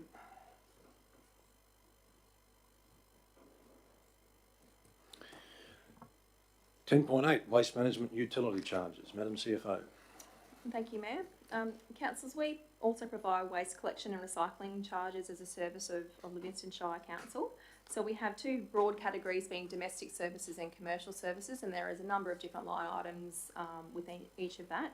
So for a residential property with services, they are being proposed to, for a combined waste and collection service, $548 for the current financial year. We are doing a piece of work as well in the next 12 months of understanding what that price path looks like. There's lots of things happening in the waste services space, in addition to some improved recycling facilities that we'll have up at the landfill. The state government have also provided an advance payment payment of the state government waste levy, so they pay the 4 years in advance, and that will also allow council to look at other services it might provide in the waste business activity. Happy to take any questions from councillors that you may have on this utility charge. Thank you. Any questions, councillors? All right. Can I get a mover for the report? Thank you.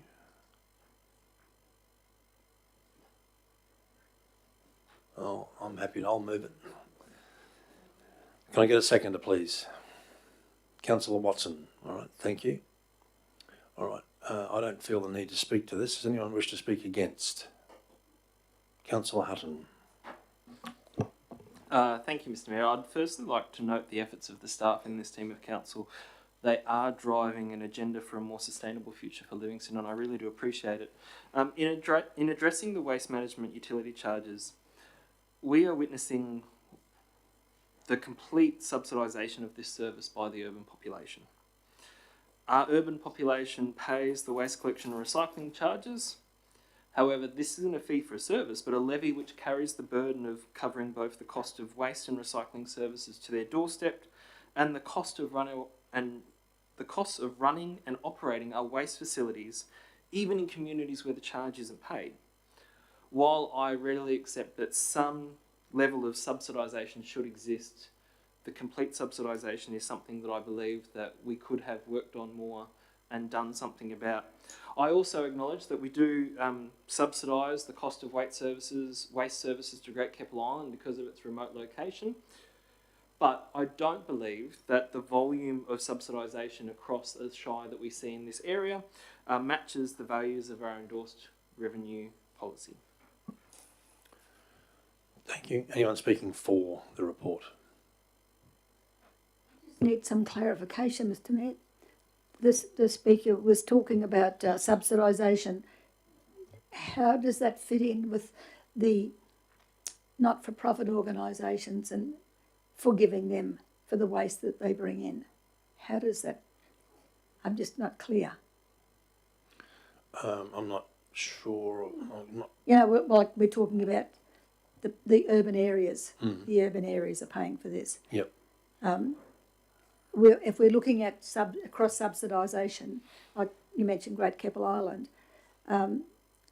what about the not-for-profit people who are picking up rubbish, the likes of the opportunity shops where they want to dispose of matters? Yep. What happens there? I mean, who's paying for that? We're all paying for that. My understanding, and correct me, Madam CFO, if I'm wrong, is that groups like Landcare, etc., now are going to have those fees waived at the gate. Yep. So everybody pays for that. Everybody. That's what everybody will pay for that. That voluntary community service provided by organisations such as Landcare. The community council will waive those charges at the gate. Councillor We passed that last week. Point of order, Mr. Mayor, it's not my portfolio fees and charges. Sorry, yep. Beg your pardon, yep. Councillor Hutton. My only challenge to that is whether, if it's a community service obligation that comes out of the waste management business, then it's likely to be subsidised by the urban residents, not the rural residents, because they don't currently pay waste management charges at all. And so we do have that community service obligation that we have.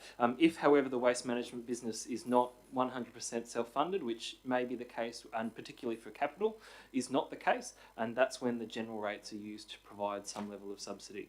But in terms of the operational costs of running the landfills and the tips and even the free places where people can go where there is no one there to drop off their waste, those are covered by the costs that are collected from the waste management utility charges collected off urban ratepayers that they pay for having a bin service to their door. Okay, can I just elaborate on that?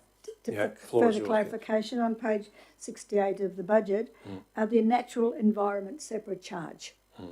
Everybody pays that. Everybody pays that. That's my point, Mr. Chairman. All right, okay, we're going to leave that one alone, councillor. Well, point might score there. Well, this isn't really about point scoring, councillor Mather, it's about getting a budget across the line. When we're talking about what substantially that the urban people were paying, well, that particular separate charge is paid by the rural people too. Yeah, well, the issue goes to equity, councillor Mather. All right. Any other comments? Councillor Watson. Can I just, Councillor Hutton, if I may, you say Greycap Island's subsidised with its rubbish, but you've got to remember, everyone who visits the island leaves their rubbish there. It's not just the residents that use it. It's the whole area and all the tourists that use those bins as well. So it's not just that, it's spread right across the Shire. Yeah. Point taken, councillor Watson, point taken. All right, councillors, I'm going to wrap up now. And councillor Ballard. Question, if I may, Mr Chair. In the event, hypothetically, that this motion wasn't supported, I'm just curious, I guess, from the officer's perspective, what does that mean? What then needs to occur? Because ultimately, I'd imagine, well, I won't answer the question that I've asked. I'd appreciate. Yeah, well, the hairs in the back of my neck just stood up, councillor Bello. Yeah, it essentially means that we won't be levying waste charges. Until such time we resolve what the majority do want. This will be like any other report that comes to the table that is rejected. It'll have to come back in some other form. We won't be levying waste management utility charges until it does. Yeah. All right. So just councillor Eastwood. Yep. I'm going to speak for the report, even though I absolutely, totally go along with what Councillor Hutton's been saying, and that urban ratepayers shouldn't be carrying the can, as he knows that getting their curbside rubbish delivery, or not rubbish delivery, rubbish extraction. Look, I think it's something that we can work on, and maybe now's not the time.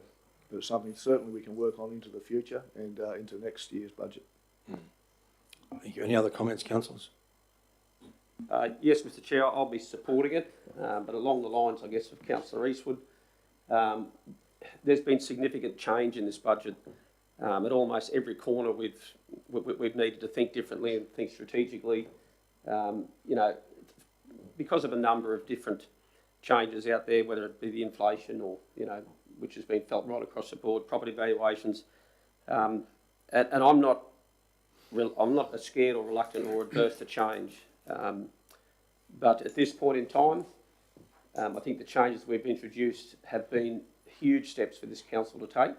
But I think it certainly flags that the start of next year's budget from day one, it'll be what other further changes do we feel that we can take as a council to take our community with us, and certainly the subject of the urban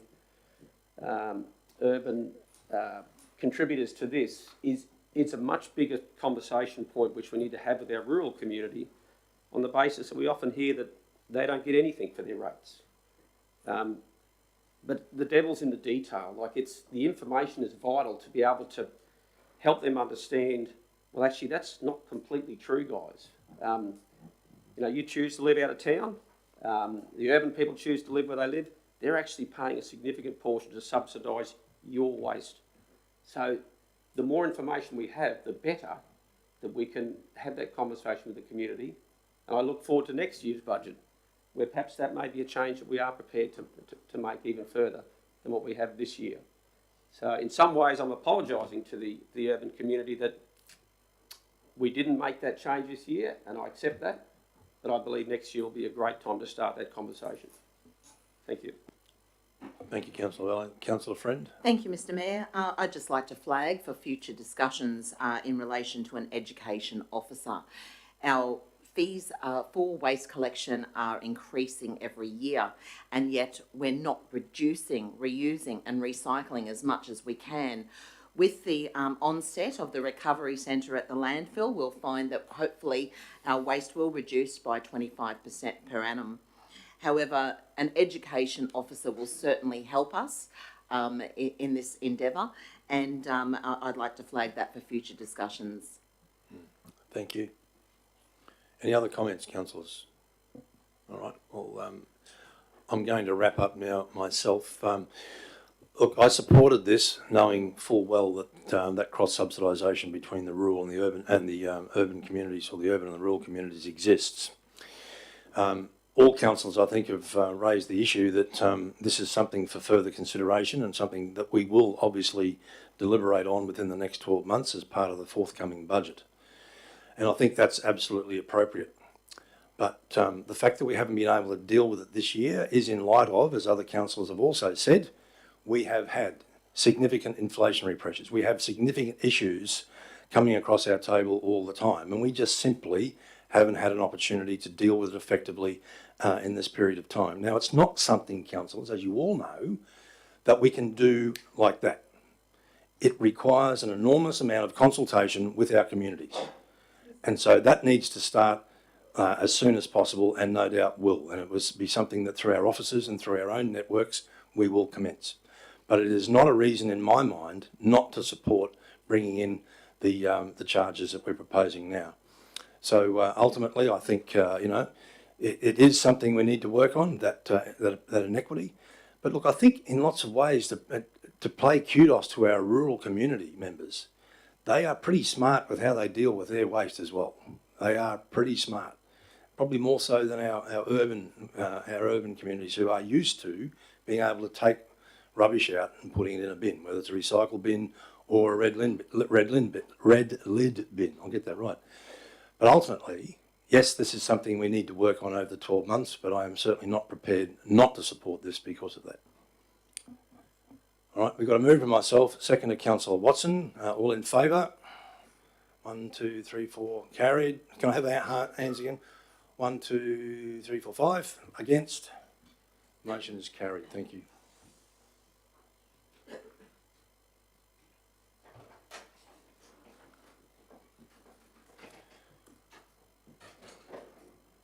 Sorry, Madam CFO, my computer keeps timing out. 10.9, the report on levies and payments. Madam CFO. Thank you, Mayor. Councillors, this report is based around the levying the timing of the levying of our notices. So we're proposing no changes here. So that means that rates notices will be issued on a half-yearly basis. Water consumption notice is issued on a quarterly basis in arrears, as well as the timing is consistent for the due date for the notices. So it remains at 35 days. With the later adoption of the budget, it means that our ratepayers will be getting their notices a little bit later than they have in previous years. They'll be hitting the Australia Post on the 4th of August with the issue date of the 10th of August this year, due on the 14th of September. Thank you, Madam CFO. Any questions, councillors? Can I get a mover and a seconder, please? Move to Councillor Eastwood, seconded Councillor Bello. Councillor Eastwood, do you want to speak to the report? There's no need to, Mr Mayor. Self-explanatory. Agreed. All right. Can we just go straight to the vote on this one, councillors? Okay, moved Councillor Eastwood, seconded Councillor Bello. All in favour? Carried unanimously. Thank you, councillors. 10.10 on interest, Madam CFO. Thank you, Mayor. Once again, we're not proposing any changes in terms of the interest to be charged on any overdue rates notices, so we'll be consistent with previous years in terms of setting the rate at 7% per annum, calculated at the end of the financial half year in which the notices fall due. The statutory amount is at 8.17%, so that's set by the State Department. Council has opted to maintain the 7% for a 4th year in a row, so we were an early adopter in having a lower interest rate when the prescribed statutory amount was at 11% a couple of years ago. All right. Questions, councillors? No. Can I get a mover and a second, please? Moved Councillor Hutton, seconded Councillor Friend. And Councillor Hutton, do you want to speak to the report? Only to say that I think it does reflect well on the values of this council and organisation, that back when the statutory authority had said that you were able to charge up to 11% interest rates on overdue fees, this council said no, pulled it back to 7. We are now continuing for the 4th year in a row at 7% interest on overdue fees and rates. Yet I know that in other councils in our nearby area that they are at the statutory limit of 8 and a bit percent currently. So I think we're being true and faithful in recognising that there are cost of living pressures on our community, and this is another way that we're demonstrating that we see that and understand that and are not putting burdens beyond what we believe is necessary on our community. Thank you, Councillor Hutton. Certainly not a way you want to be raising money, is it? All right. Any other? Is anyone speaking against? All right, Councillor. Not against, Mather. Mr Mayor, not against. Floor is yours, Not against. Councillor Mather. Just to follow in from Councillor Hutton, it's important for the people to recognise that everybody gets into difficulty at some stage in their life for some reason or another. Rates are no different, and there's a variety of different charges. I would encourage, and it's important for us to hammer that home to all ratepayers who find themselves in difficulty at some stage, pick up the phone, make an appointment to come down and talk to our staff. There's options there for each and every one of us. So, and if they're serious about getting this debt off their hands, we're serious about helping them do that. So I think we just need to keep plugging that, because we don't want to see anybody fall behind any further than what they are at that particular point. Great advice, and thank you for raising it, Councillor Mather. Yeah. All right, we've got a mover in Councillor Hutton, seconder in Councillor Friend. All in favour? Carried unanimously. Thank you. 10.11, the report on discount, Madam CFO. Thank you, Mayor. As an incentive for early or prompt payment, Council offers and will continue to offer a discount of 10% on the gross differential general rates, sewage utility charges, water utility charges and waste management utility charges.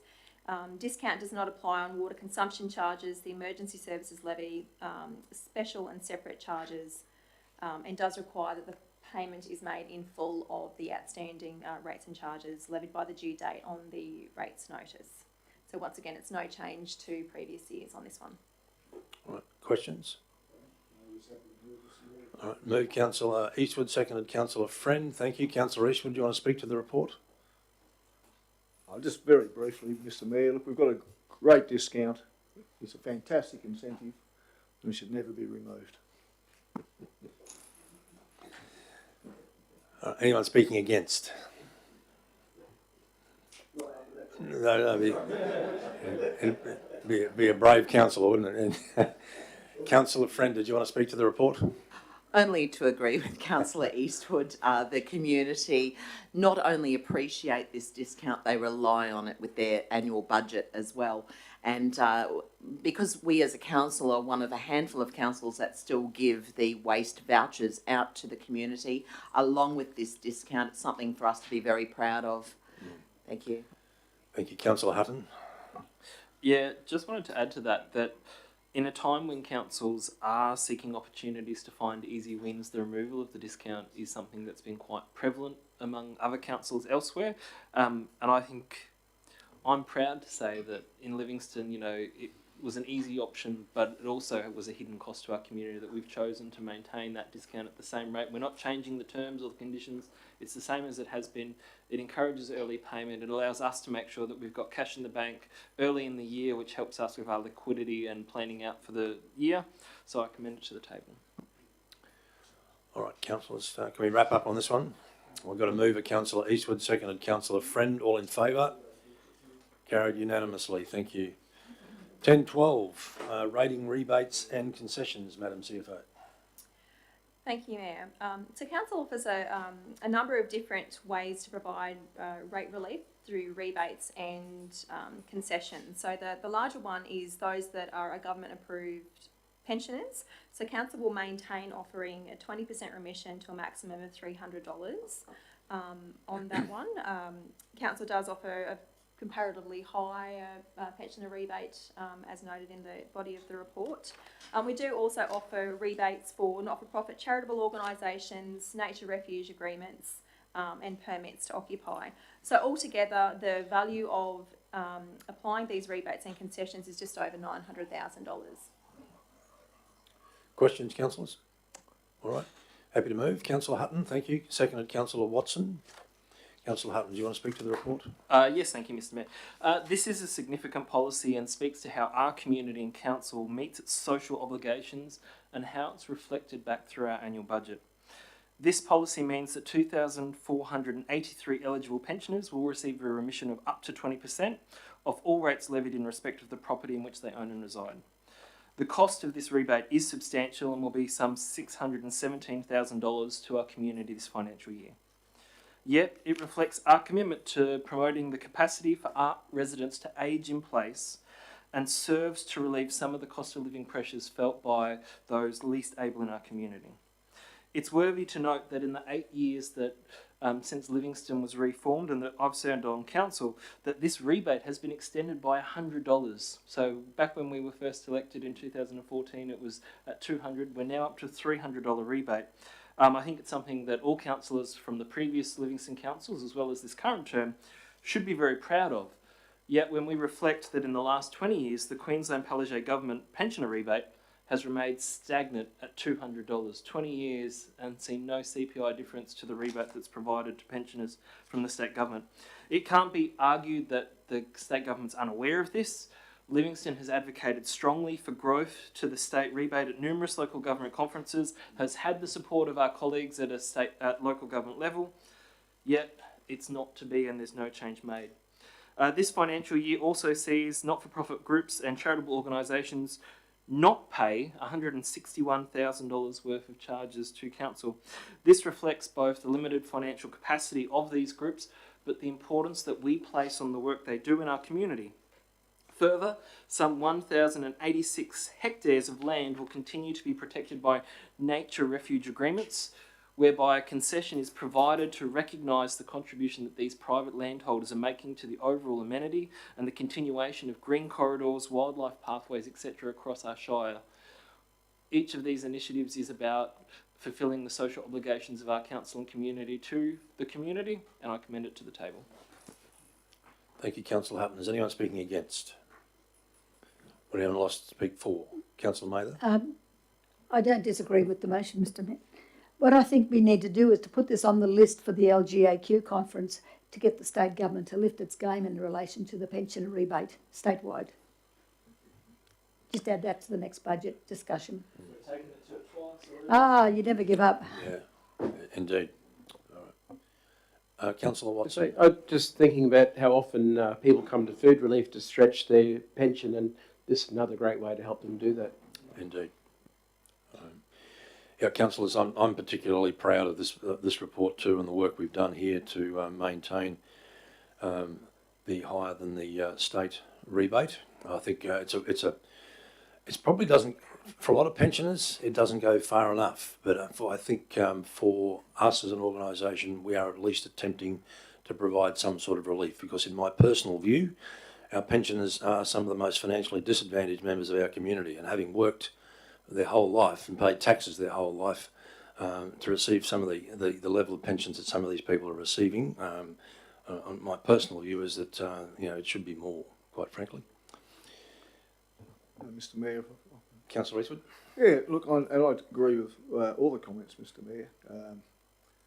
We've made Livingstone such a wonderful place to live because we do care about our pensioners, and let's not forget our not-for-profits too, that also benefit through the rating rebates and concessions. So this is something that we must all vote on, I believe. It's something that's important to us all, because we're all going to get old one day. Some of us already are, Councillor. All right, councillors, are we happy to wrap up on this one? Move at Councillor Hutton, seconded Councillor Watson. All in favour? Carried unanimously. Thank you. 10.13, Madam CFO, the Statement of Estimated Financial Position. Thank you, Mayor. So, councillors, as a requirement as part of the budget adoption, also requires council to approve an estimated position for the prior financial year, being 30th June 2022. So overall, the operating revenue is favourable against the most recent revised budget, which was adopted in February. Operating expenditure is also slightly down that was what was estimated back in February.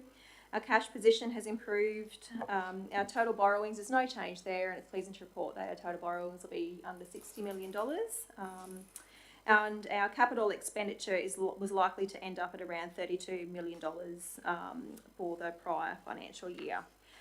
The attachments do have quite a fair bit of detail around the various movements on each of the line items in the 4 statements. We've also reported our June results against the estimated or forecast Q3 position in the report that went to the last council meeting. So I'm happy to take any questions that councillors may have on this particular report. Thank you, Madam CFO. Questions, Councillor Mather? Yes, I think I might have raised this one before, Andrea. In the foreseeable future or the medium term, do you see what we might be facing in relation to additional loan borrowings? I'm more than happy to talk about that in the next report. So the next report is the debt policy, Yep. which I can go to in a little bit more Yep, detail. yep, that's fine. That's fine, thank you. Any other questions, councillors?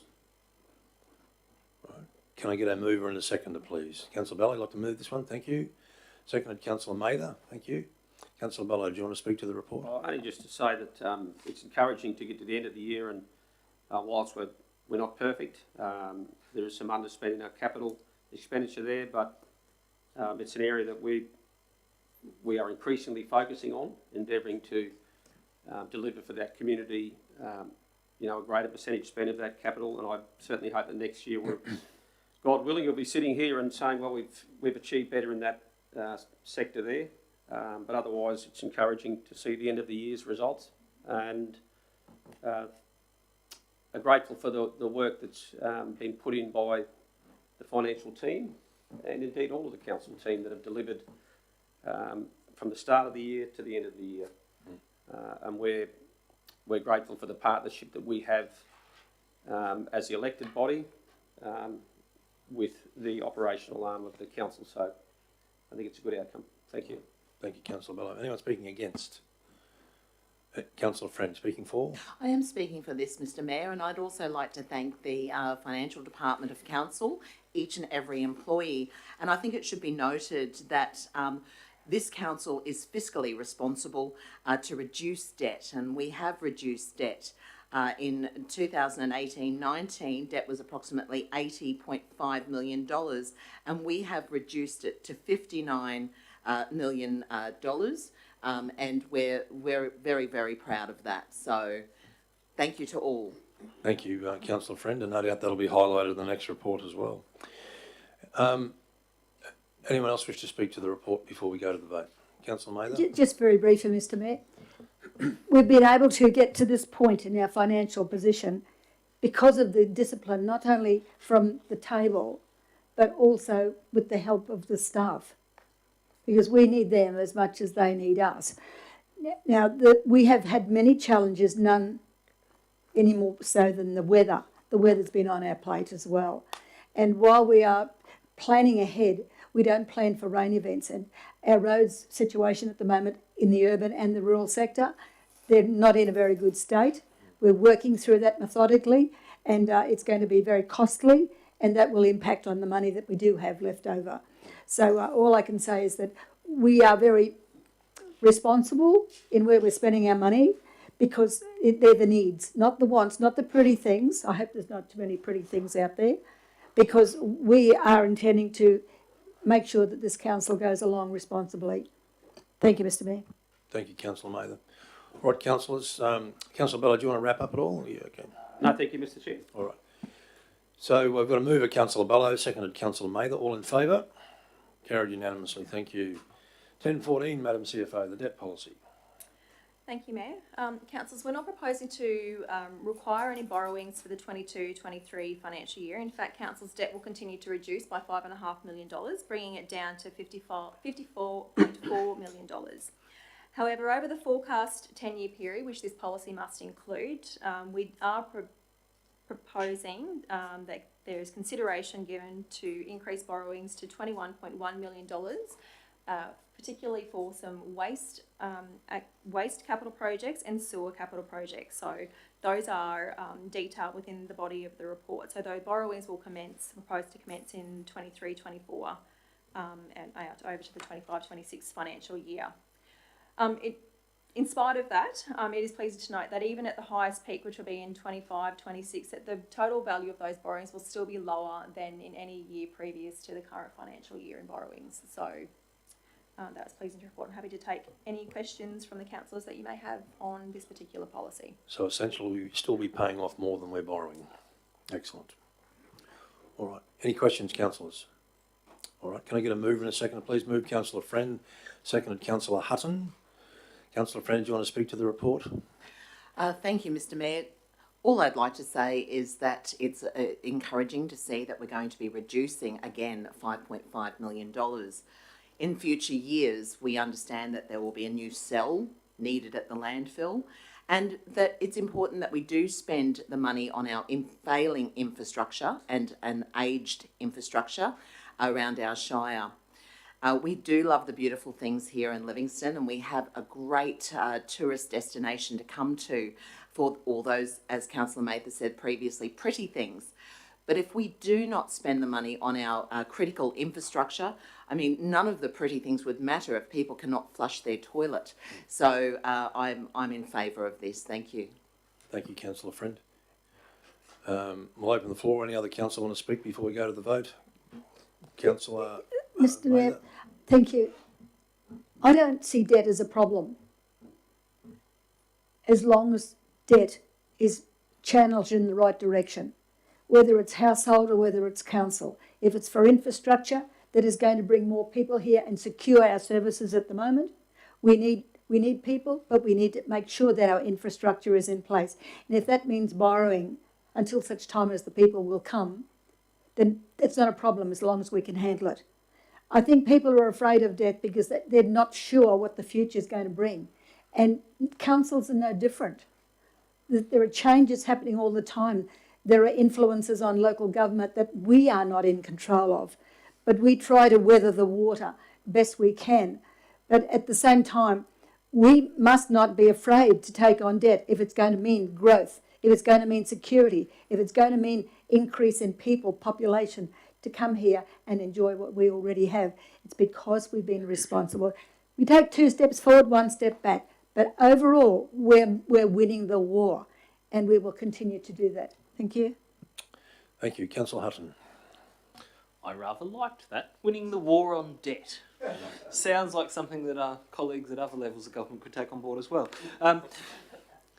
I believe that this debt policy not only reflects the values of council, it also reflects our belief in good debt, which is what the councillor spoke to. We are a growing community, which means we are always going to need to add in new assets to meet the needs of a growing community, and it is unfair to punish or to in somehow require the ratepayers of today to pay for the assets of tomorrow.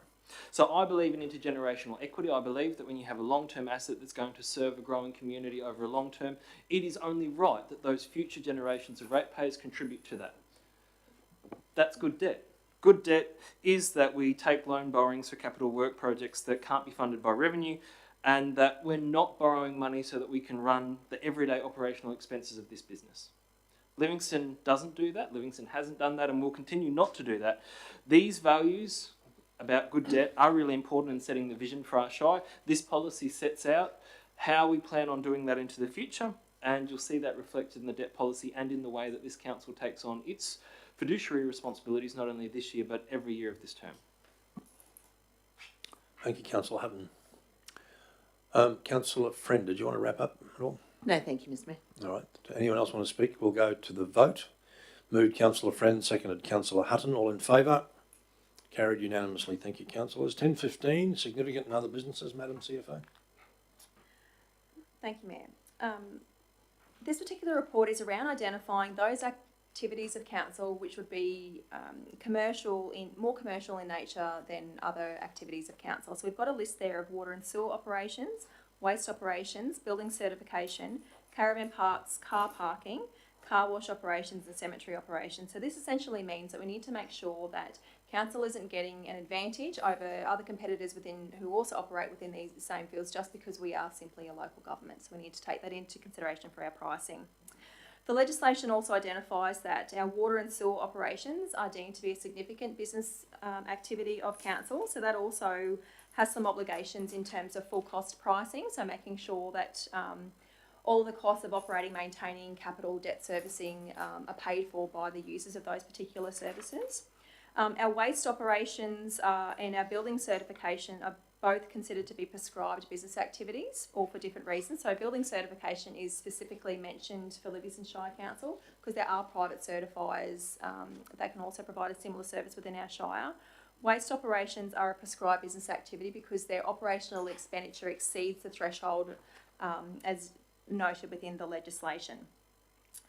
So for both of those activities, we need to make sure that we're applying full cost pricing for both of provision of those services. The other component of this is in regards to community service obligations. So that's best demonstrated in the attachment to the report. So in here we've got 3 current community service obligations. So the first one is providing a budgetary allocation for approved charities' disposal of waste at waste facility services. Then there is the green waste by approved organisations at council's waste facilities, as well as the cost of the waste disposal provision of the waste disposal vouchers is $1.2 million. So altogether we're providing community service obligations of $1.236 million, and that's essentially funded from your general rates. So they essentially are transferring that money from general rates to those activities to provide the cost of those community service obligations. Thanks, Mayor. Thank you, Madam CFO. And if I can make a comment on that, I doubt very much that there's any member of our community who would object to the charities and community organisations, pardon me, receiving those subsidies. All right. Any questions on the report, councillors? Can I get a mover and a seconder then, please? Councillor Bello, thank you. Councillor Watson, seconding. Councillor Bello, do you want to speak to the report? No, thank you, Mr. Chair, other than just agree with your comments. Thank you. Thank you. All right. Anyone speaking against? All right, you happy to go to the vote on this one, councillors? I've got a mover, Councillor Bello, second Councillor Watson. All in favour? Carried unanimously. And last but certainly not least, 10.16, the adoption of the 22-23 budget and long-term financial forecast. Madam CFO. Thank you, Mayor. I was sort of reflecting upon the amount of work that goes into these four statements and 2 supplementary reports.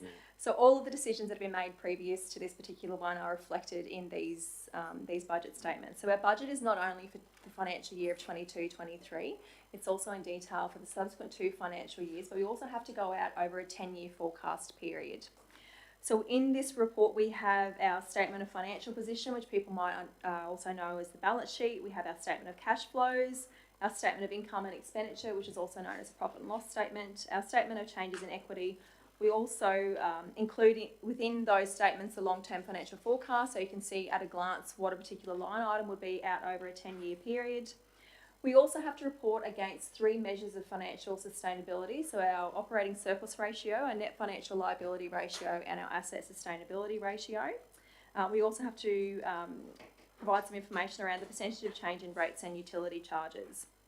I'm happy to talk about any detail of the report or take any questions from that councillors may have in regards to any component of this particular report. Thank you. Any questions, Councillor Mather? Just a simple one, Andrea. I think it's a favourite to all of us, actually. On page 135, asset sustainability ratio, we're at 108.2 at the moment. I think the last time we looked, I can't recall, was it 20 something percent? I'd just like to know how we jumped up to 108 in that short time. Yeah, the asset sustainability ratio is an interesting one.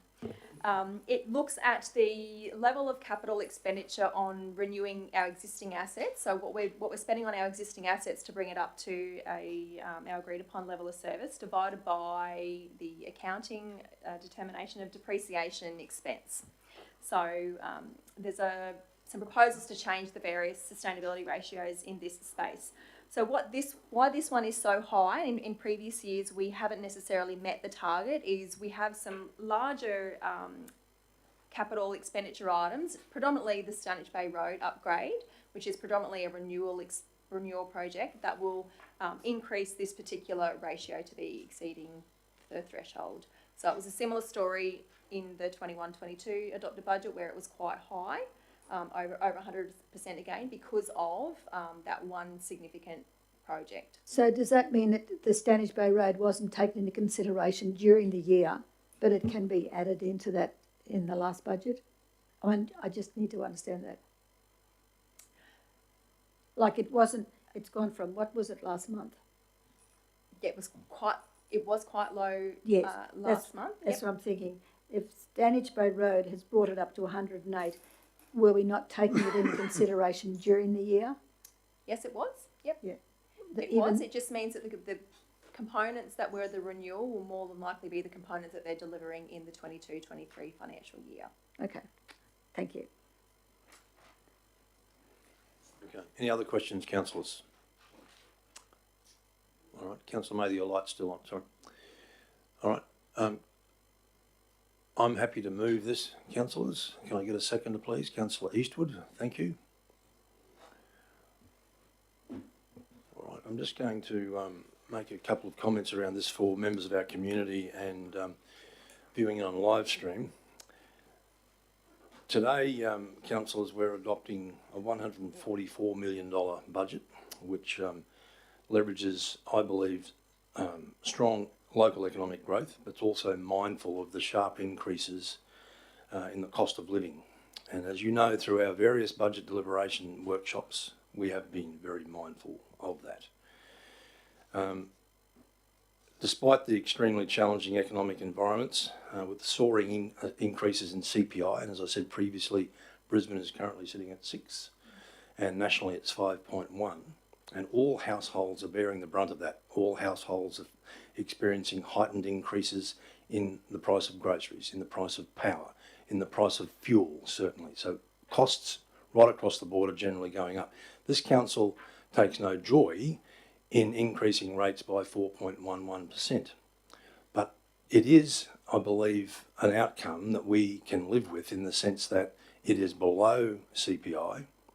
We are looking after the lower socio-economic areas, or the lower income earners of our shire through the minimum general rates that we've set and the rates in the dollar that we've set.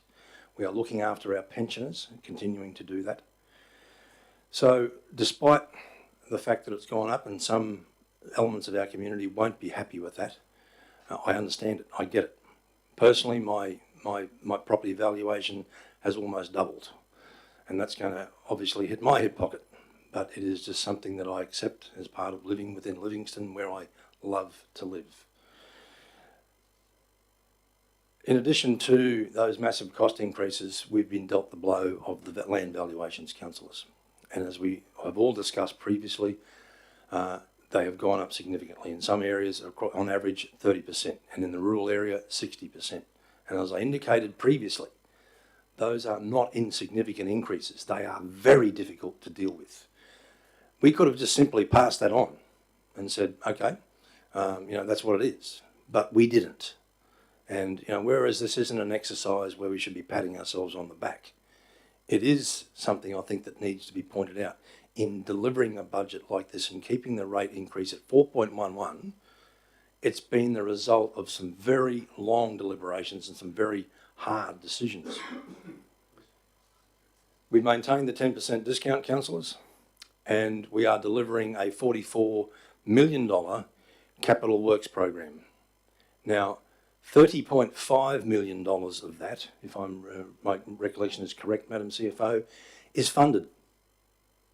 So only approximately $13.5 million is coming out of the pockets of our ratepayers. And I think that is a significant achievement on our part. To get $34.5 million in funding out of a $44 million capital works program is significant. And I think it genuinely takes the pressure off our ratepayers. Now, of that $44 million, the biggest issue or the biggest project will be the Stanage Bay Road, which is approximately $16 million left over, Madam CFO. So the rest of it, councillors, as you know, and for members of our community, there's no frills in this capital works program. We're not delivering any flashy projects this time round. We are delivering infrastructure for growth. So we are delivering in the water space, $6.6 million in capital works. Big component of that is a new reservoir for Emu Park. We are delivering new sewage infrastructure to service a lot of the growth areas that we've identified. Our waste will be going up approximately $2 to $3 million. We'll be spending that amount of money. And included in that will be our recycle centre, new recycle centre at the landfill. So all of these are projects designed to deliver infrastructure for future growth. And councillors, I think that's an exciting thing to be able to do within the economic and financial conditions and constraints we're faced with. So can I offer my congratulations to you? Can I again offer my thanks to the CEO and the CFO and her amazing team? And we no doubt caused some grey hairs within that department during our deliberations. We make no apologies for that, but we certainly appreciate the cooperation and the camaraderie we have with them. So thank you guys. Councillors, anyone wish to speak against this particular report? Would anyone like to speak for? Councillor Friend.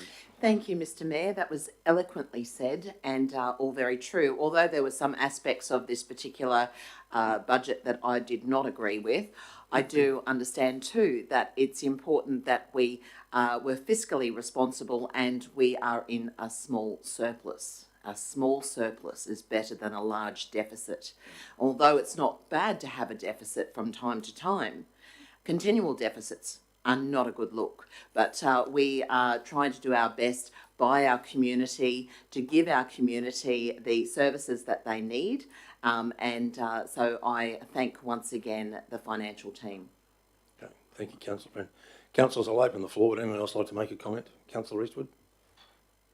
Yes, thank you, Mr. Mayor and fellow councillors and staff and the public. Look, the Livingstone Shire Council has developed and delivered a budget that works during a time of rising costs and increasing inflation. So I think that we can be proud of what we've come at. To minimise the cost of rates, we've kept the surplus low at around $700,000. And I totally agree with Councillor Friend's comments. The surplus is actually lower than that. 680, isn't it?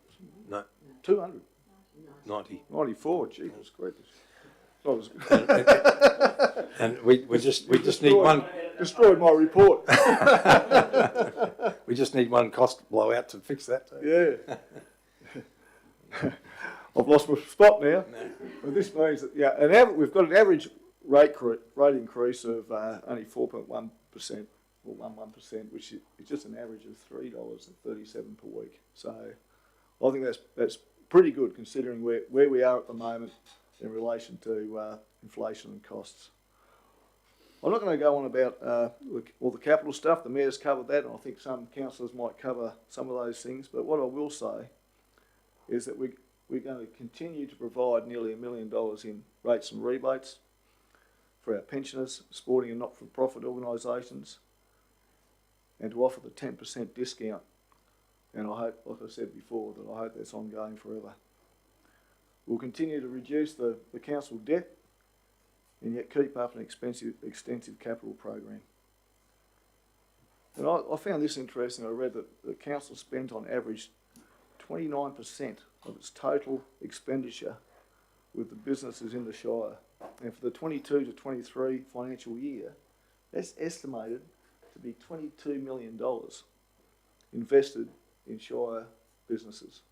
And that's something that we can certainly be proud of and continue. Specifically to my portfolio of healthy and inclusive community, I'm going to mention some of what's happening.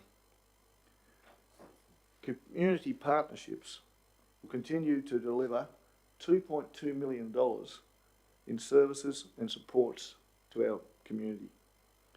And the senior needs analysis will be completed to identify the actions required to improve the services for our more mature residents. In relation to capital items, we're going to spend $100,000 on the Yeppoon Aquatic Centre upgrade for the design. We're going to enlarge the Barmy EE Sports Facility car park and complete stage 2 of the Capricorn Coast Memorial Gardens. We're going to continue with the annual beach upgrades and the community centre security upgrades. We're going to advance the annual playground renewal program and the Bell Park footpath disability access program is going to go ahead, as well as putting $15,000 into renewing, replacing our barbecues. I'd like to thank the CFO and the whole of Livingstone Shire Council for the work that has gone into the budget and for doing their bit to keep Livingstone as one of the most desirable places to live in Australia. Thank you. Thank you, Councillor Eastwood. And it certainly is, but we're not biased at all. Not at all. Okay. Any other comments, councillors? Councillor Bello, do you want to make a comment? Yep, I'd love to. Thank you, Mr. Chair, and I like the line that you talked about. I think it's one I've heard before, that we love to live in Livingstone. I certainly do, and I believe that all of those that do value the wonderful place we live. We love the lifestyle. You know, I was thinking about ultimately our role here is we're almost like negotiators. That we start this budget out, we negotiate with each other. Ultimately, we negotiate on our priorities. We've all got our pet projects that we dearly love to see get up. We negotiate on our values, ultimately, and I won't deny I was looking up for a nice trendy quote, and because ultimately it's about change. Like, this budget has actually caused us to change because of what's happening out there in the marketplace, what's happening out there right across Australia and indeed the world. And this tiny little council that we are of 38,000 people or thereabouts, you know, with 390 odd staff or thereabouts, headed up by the CEO and, you know, the key directors and all the other incredible people that work here. And then the 7 councillors here that sit under the mayor, is obviously one of the councillors, but the mayor and the balance of us councillors sit under, to try and negotiate our priorities to ultimately land on a budget that is going to deliver why it is we love to live in Livingstone. And as Councillor Eastwood outlined but a few, and I'm sure each councillor could touch on those within their own portfolios. I think the negotiations have been the most constructive and beneficial to date. And that's not to reflect poorly on the previous councils. I just think hopefully we get better at what we're doing. And hopefully we get not so much working harder, but we're working a bit smarter and strategically in how we make the decisions based on the priorities that we've deemed this, for the forthcoming financial year, are the priorities that we're prepared to support. So based on that, I'm really encouraged by this budget. I think it's a disciplined budget, but it's not a boring, dull budget at all, because it delivers almost the things that you don't really know why you love living in Livingstone, right? There may not be something important, so we're going to build this big, shiny thing over there, but we're going to do the things that just day-to-day life, you know, improve the beach access, those sorts of things. We're maintaining, on our rural road network, we recognise we can't take money out of that rural road network, so we're not looking to apply the 2% saving dividend in there. We need to do better in that space. But all of those practical things make the day-to-day living that we experience in Livingstone just an awesome experience. And this budget underpins that and will deliver that for the next financial year. It will require discipline in terms of the low surplus, but we felt it was important to grind that surplus down as much as we could. But that means we then need to reflect that attitude for the next 12 months. Yeah, each of us have an individual responsibility. And I know that you've all signed up for it, and I believe we're going to have a great year moving forward, and this budget will set us up for that. So thank you. Thank you, Councillor Eastwood. Any other councillor like to make a comment? Councillor Mather. Thank you, Mr. Mayor. While we're looking at the long-term financial position of our council, the future looks bright. I can see it looks bright because I've been through, I won't tell you how many budgets, but a lot. And each time I come out optimistic, more so than the time before, because it doesn't get any easier, because the rule book keeps changing. The circumstances keep changing. So we have to change too, but not to let the circumstances rule us. We have to defend. We have to defend some of the government's proposals that are going to affect us in the long term, certainly financially. And our future is going to depend, our secure future and our certainty is going to depend on what the Boundaries Commissioner comes up with and the Minister's decision on our future. We have defended right from the beginning the retention of those suburbs. The retention of the suburbs are crucial to our long-term survival, because personally I don't believe we can survive without those suburbs, because it will be taking in over 50%, in my estimation, over 50% of our landmass will not be paying rates to Livingstone. That doesn't take a magician to work out where we go from there. So we have to defend our assets, that's meaning our property. We have to defend our people, and we have to defend our lifestyle that we've worked so very hard for. We've lost a lot of the Parkhurst area in the past, but if I'm standing on my feet, I'm not going to let it happen any further into our territory.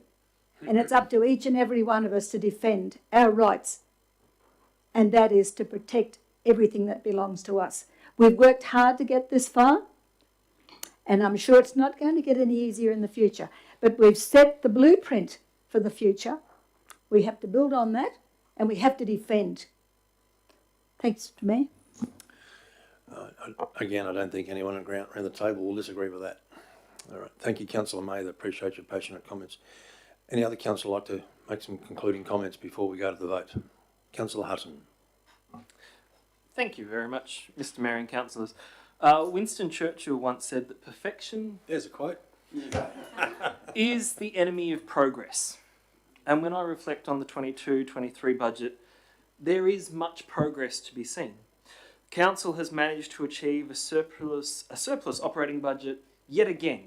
I think that's 9 years on the run. This speaks to our belief that we should collect no more than is necessary, as council is at heart. We are a community corporation. Our ratepayers are our owners, they are our business. Yet this budget also maintains a stable and sustainable long-term financial forecast for the future of our Shire. It is important to note that this surplus, be it very small, provides a limited buffer for the fluctuations and uncertainties of the global market. In seeking to protect ratepayers from the escalating cost of living pressures, and we recognise the cost of living CPI for Brisbane is at 6% currently and could go higher, Council has taken on that we will carry the risk of that continued growth of inflation. Knowing that every dollar that we collect unnecessarily from our ratepayers reduces their capacity to invest in their families, to invest in their communities and invest in their businesses. This surplus has been achieved without raising rates to match CPI, which we all appreciate is moving much more faster than wages and much faster than the capacity of any business to match. Our council is making a huge ask of its staff and organisation. We're asking them to achieve a $1.75 million operational savings in the coming year. That is the equivalent of a 6% rate rise if we were to put it onto our community.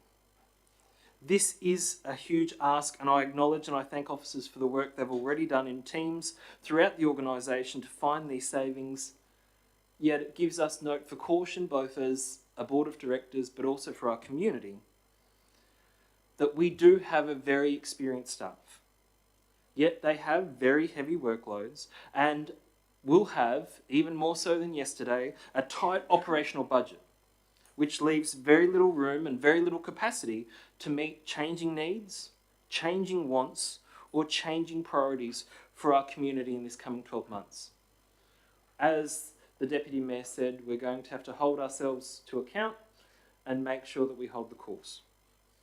Livingstone continues to track its rate burden downwards, acknowledging our community could not sustain having the second highest rates in Queensland. We're now number 4, and hopefully by the end of this budgetary season, we'll be closer to number 5 and will continue to trend in a downwards direction. We've also made a concerted effort to reduce the inequity of charges, ensuring that Livingstone moves towards the principle of contributions based on property value. The promises of this budget are positive. However, there are, as the good councillor mentioned, risks that we need to keep in mind. That greatest risk, the greatest unknown, continues to be the boundary review outcome. Until a decision is made by the Palaszczuk government, our financial future is uncertain. This decision has the potential to have wide-ranging impacts on our organisation and our community.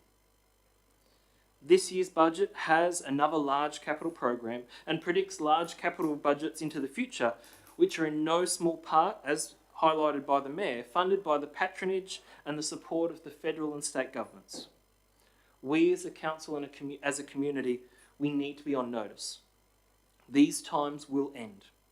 We need to prepare for leaner capital years and the return of competitive grant funding rounds that will not be as easy as we've seen in the post-COVID economic stimulus period.